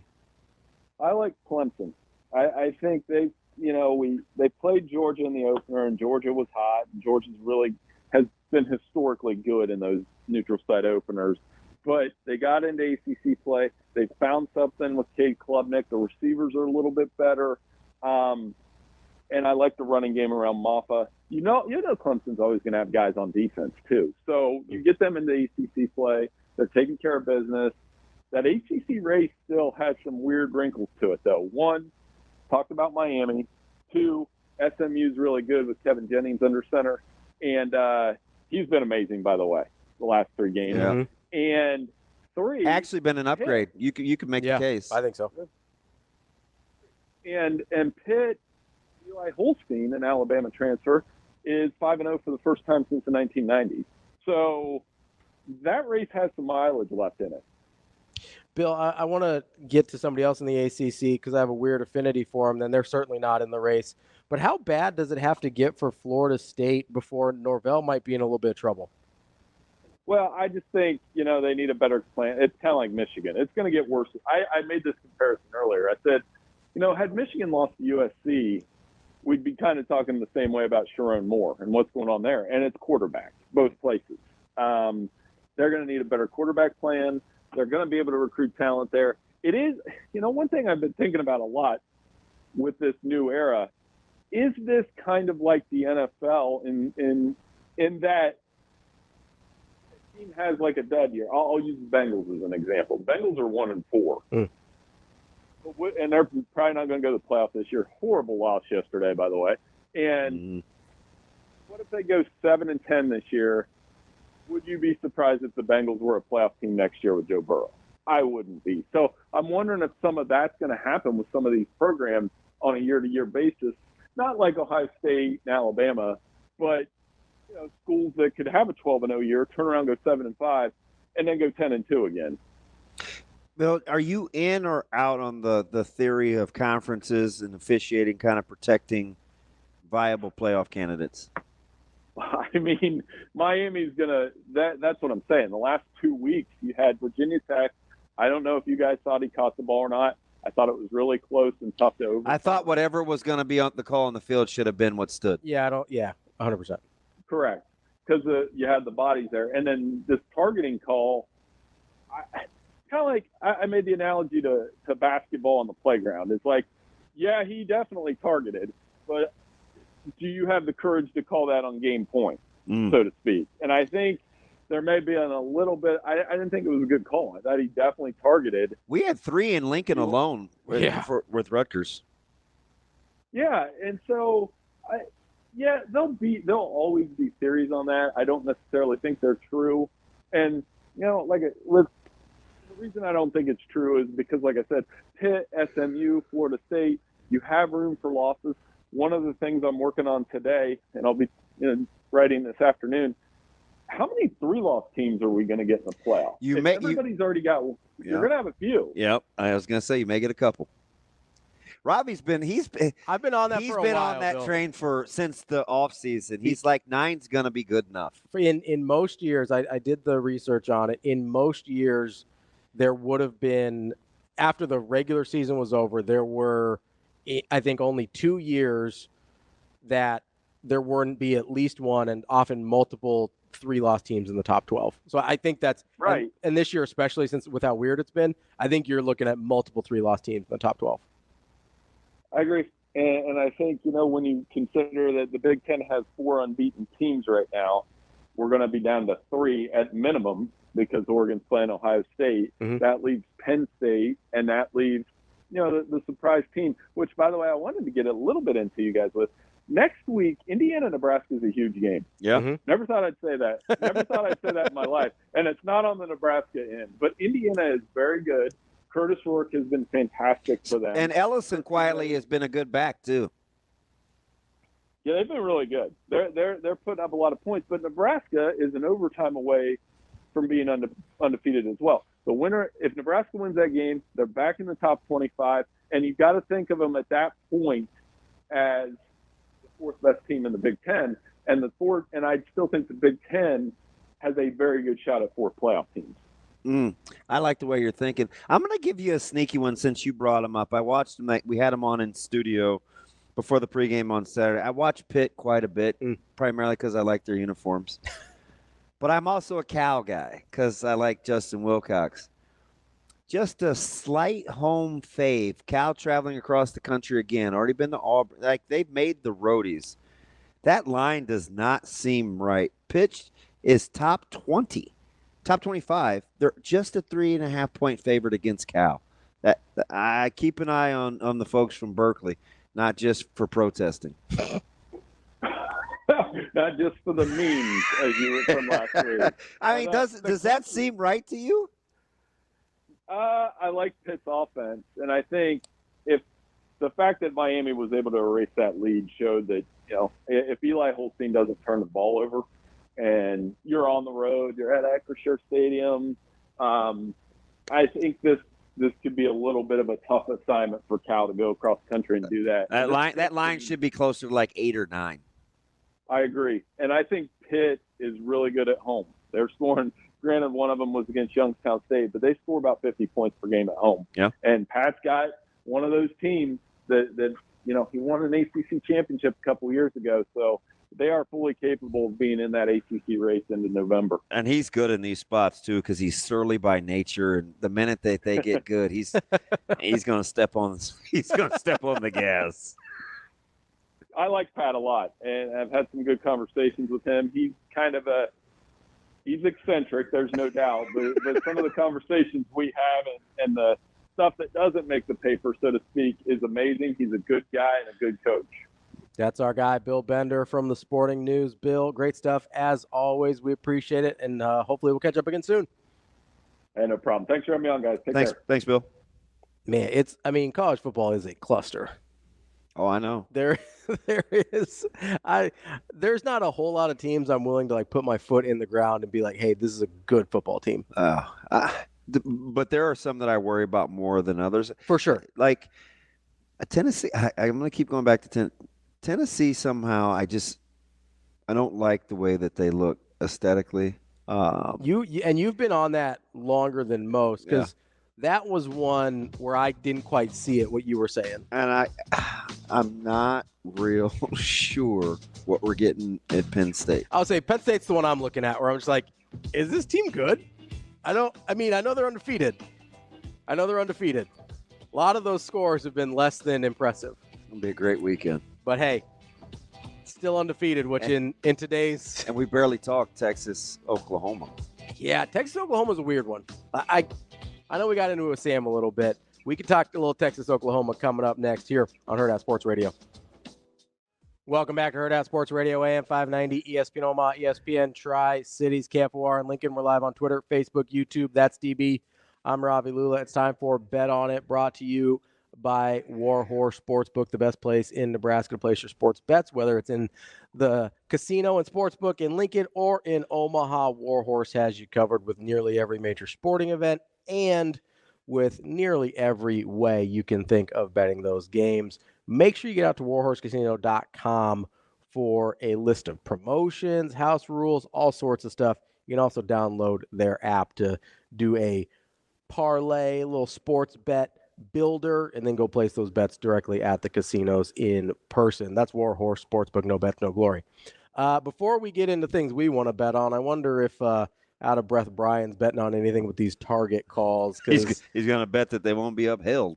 He's going to bet that basically no matter what they do, it's probably not going to make any sense. Brian, what's going on, man? What's going on, fellas? Why did you let your Cowboys target my Steelers? Huh? No, hey, don't give me on. You know what? I'm noticing something about in the degenerate world.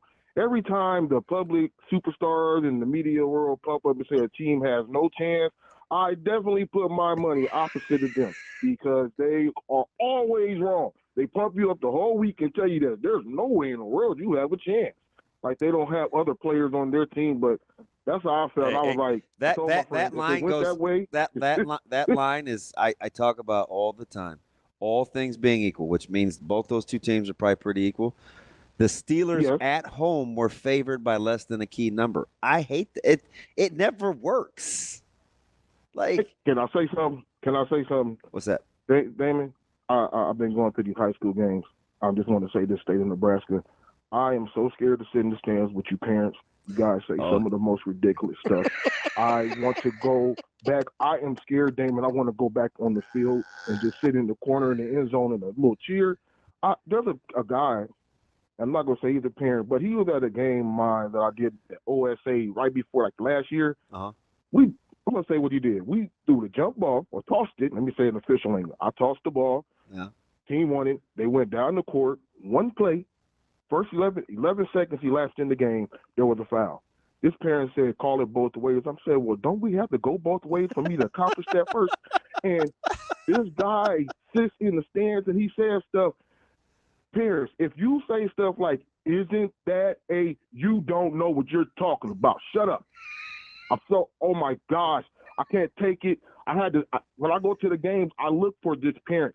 And I make sure I sit away from him because I can't take it. He says things and he sits there and curses with his kids in the stands. Oh, boy. I didn't know that went on. I want to go back on the court. I'd rather have the parents yell at me and call me names from there. Because that's ridiculous. You guys are embarrassing, okay? And I don't even care that we were getting our butts whooped. I know it was developmental, but you guys are ridiculous, okay? Oh, my God. And then speak on ridiculous,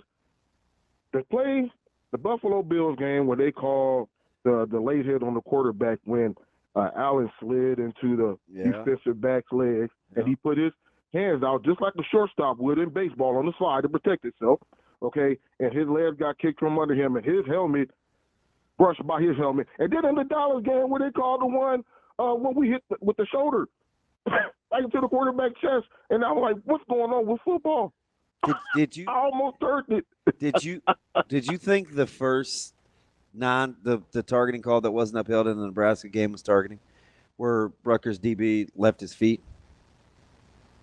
No, take it back. Yes, I did at first because of the launching. Then I remember, don't you have to have all three elements of it for it to be the call?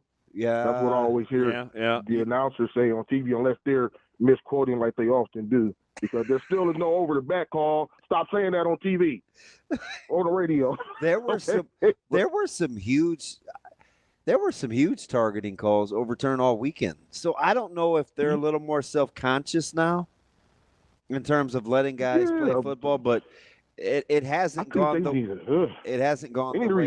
of targeting. They need to revisit it because I don't think the officials are clear on what that is or how they have it worded, because that one in the Buffalo game, I'm like, what else do you want the defensive back to do? He came to a stop, and the guy went sliding right at his feet. Yeah. If he was the smaller one, and I don't think they should have called that. And I'm like, come on, take it into account what's going on. Their helmets are there to protect them in case their heads incidentally contact each other. That's what they were made for. So if it's incidental contact, I think you should take that into account and not call that. I don't think it's just always a call because there's contact to the helmet. That's what I would say. And it's a game where I think, look, parents, this is a game where you need to put a sign out. This is a play at your own risk game. It's always been that way. Yeah, you didn't have to play football. You could have went and play hide and seek with other kids. That's it. Brian, we appreciate the call, man. I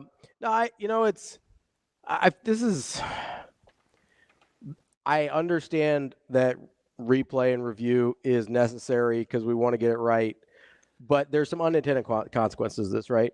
So we first saw it with, we don't know what a catch is anymore, right? When you have to define something by the letter of a law so that you can enforce it on a replay, then you make things a lot more complicated sometimes. Because before that, I could watch somebody. Say that again. When you define things. When you define things to the letter of the law so that you can review it on replay, sometimes there are unintended consequences because it's really hard to define what a catch is. But when I see one, at least before, when I saw a catch, I knew it, right? Like, you got all the heinous examples of, like, Calvin Johnson in the end zone not completing the catch, or the Des Bryant or whatever, right? You got these horrible examples of it, and you're like, yeah, those are clearly catches. But by the letter of the law, the umpire, the referee, whoever, the replay official is right that they didn't complete all phases. But I know that Calvin Johnson caught that ball, right? But then it's the same thing with targeting, right? I know that Isaiah Nair play was targeting, right? Did it meet all three criteria? I don't know, but that's targeting.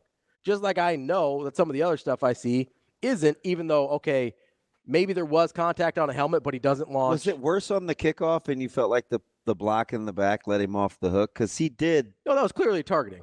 He did. I would say he might have got blocked in the back. He didn't get pushed his head down into Ramir Johnson. It's just weird. It was. You know what I mean? Yeah. Like, I watched that one and I go, yeah, that's targeting. I thought for sure it was. They're like, no. He got pushed a little bit. Like, it's when you have to define things for the purpose of replay, you lose the spirit of what we're trying to do here. We saw it with the neighborhood play in baseball too, right? With turning double plays. Yeah. Everybody for 100 years was okay with the fact that, like, hey, he's going to leave the bag a little bit early so he doesn't get spiked in the shin, right? Now it's like, oh, wasn't on the bag. It's like, yeah, we're trying to avoid people getting Dustin Pedroia by Manny Machado out here. And why you got to bring up Manny Machado? Because he's the worst. No, believe me. Like, you should have caught his act last night. I understand that replay can be super useful. The problem is we've completely lost the subjectivity of, like, yeah, common sense tells me that's a catch. We're going to go ahead and let that happen. But you can't, like, nobody's willing to say that out loud. Is it just me? It did seem like there was an inordinate amount of targeting this weekend overturned. Yeah, a lot. And that's, again, we've lost the spirit of, hey, maybe we should try and make this a little bit safer, because that's the goal, right? The goal of the targeting penalty. Look, there it is right there. Right? The goal of the targeting penalty is trying to make football a little bit safer, right? Trying to legislate some of these hits out of the game so that a new generation of players doesn't grow up hitting people that way, right? That's the goal. But we've lost that because now they're hitting people the same way.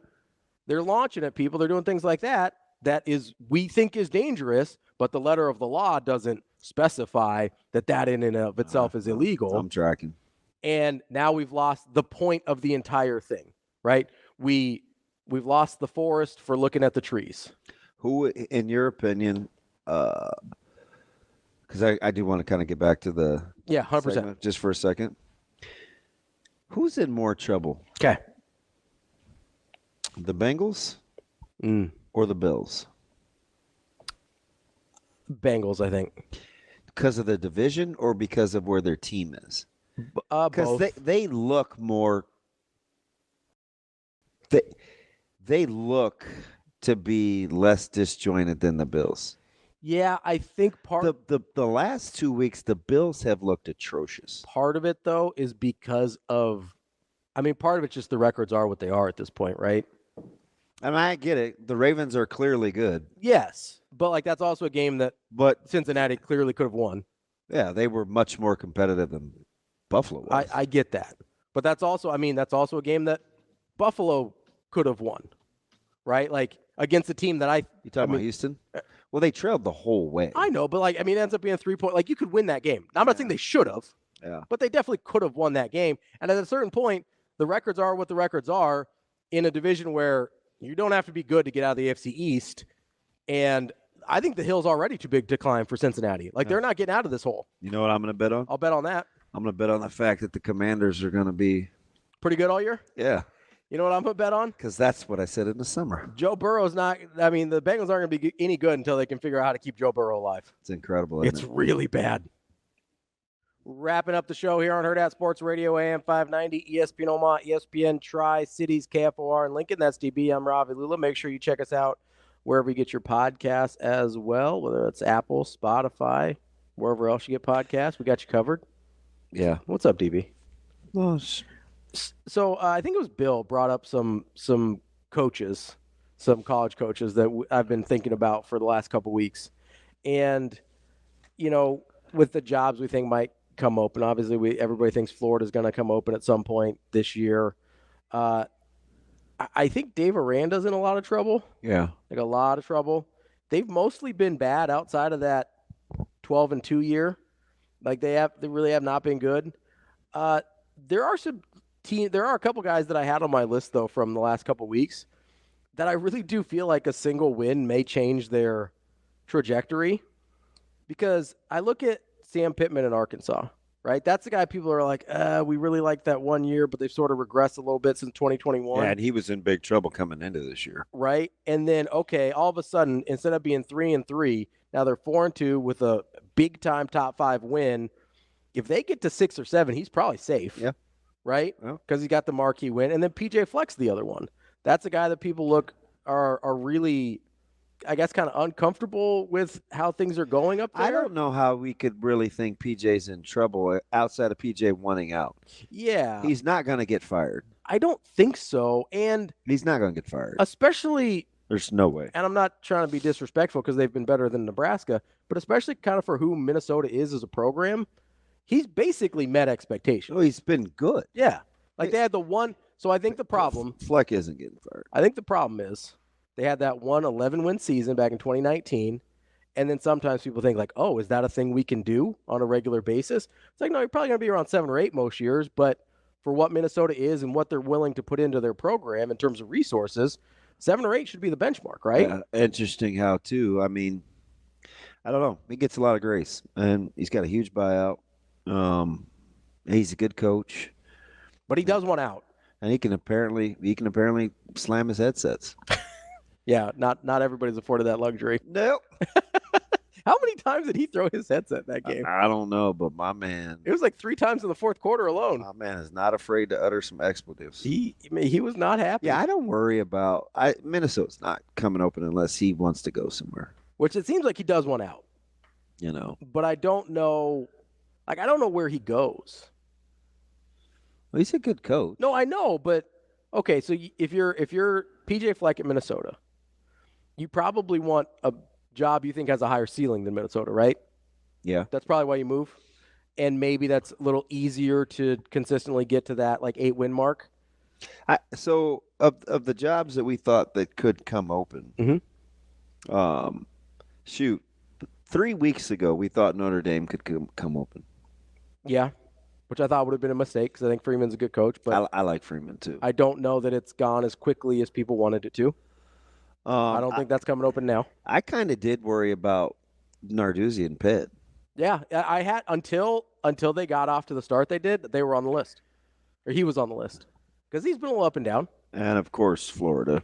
Florida's on the list. I kind of look at Auburn a little bit too. I know this is year 2, but Hugh Freeze is a tough hang. That would be, and he says a lot. That's the thing. Hugh Freeze is a tough hang, and if he's not winning, like that's not a guy you want around. And I think he's got their NIL game right too, though. Yeah, which is a huge factor here. Yeah, but it is, and they recruited a super high level with him. I think coaches or administrations are willing, cognizant of that. Oh yeah. You know, it's kind of funny. Do we throw South Carolina into that? I think you have to. I certainly throw Virginia Tech into that. No, I would agree there too. You know, and those I think are a couple pretty good jobs.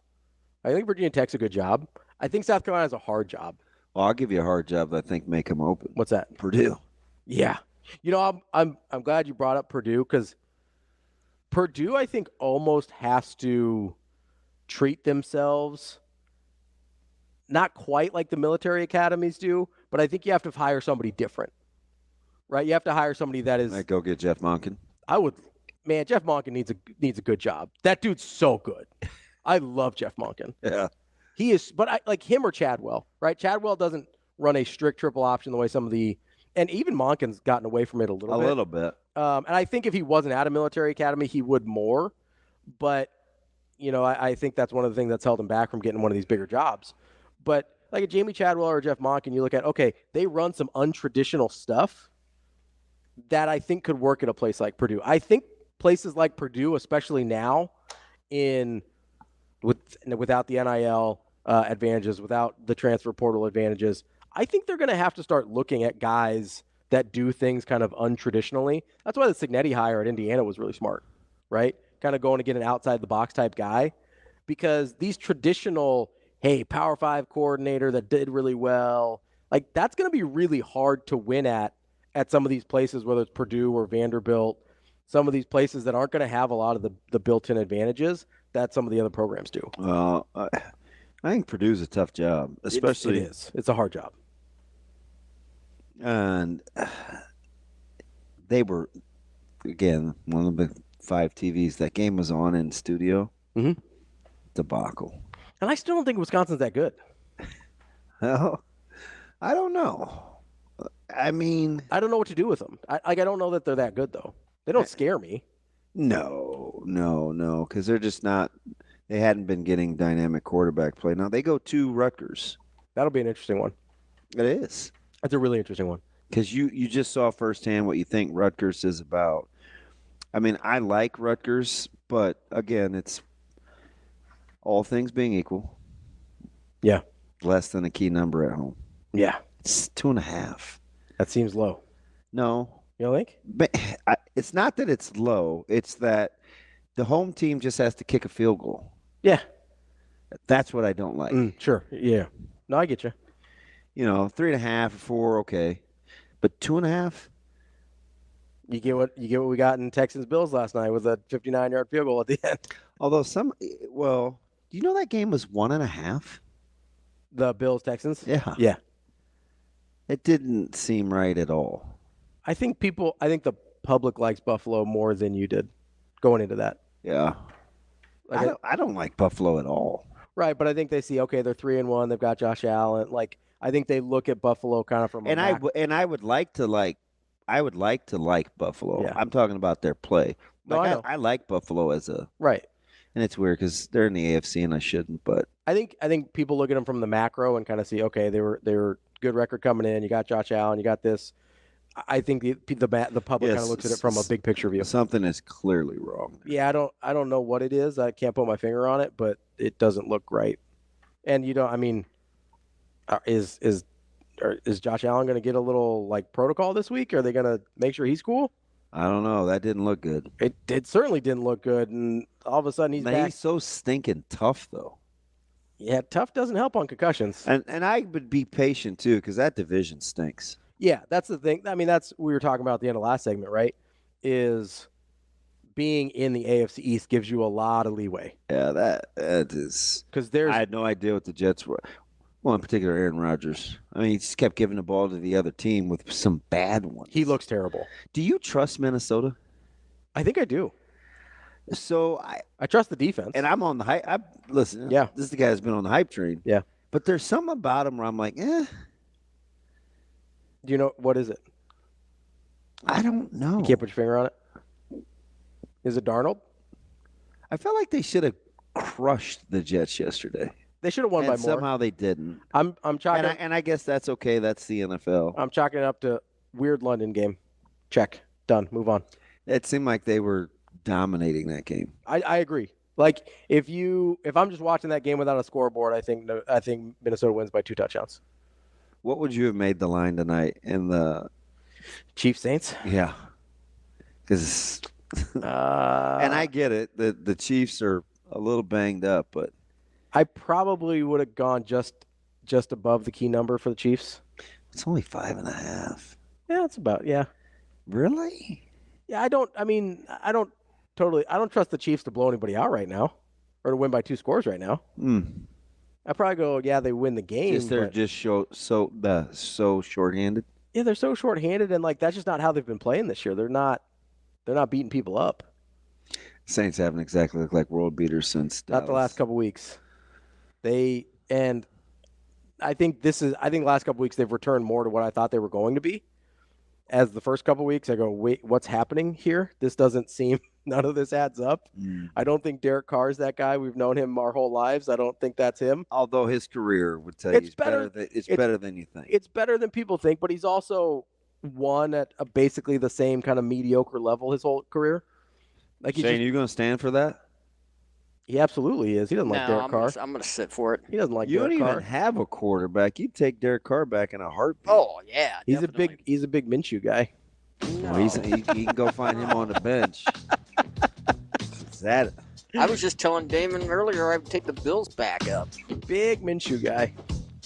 Dude, they're in big trouble in Las Vegas. Somebody go find Tyrod Taylor stat. Oh, the Bills are in trouble? Big trouble. The Bills are in big trouble? I mean, they're playing worse than the Browns, and that's hard to do. How long does Antonio Pierce have a job? Maybe this year. You think he gets the whole year? I mean, did he want Max Crosby to play or not? He said he's committed to Vegas. Mark Davis, famously patient owner.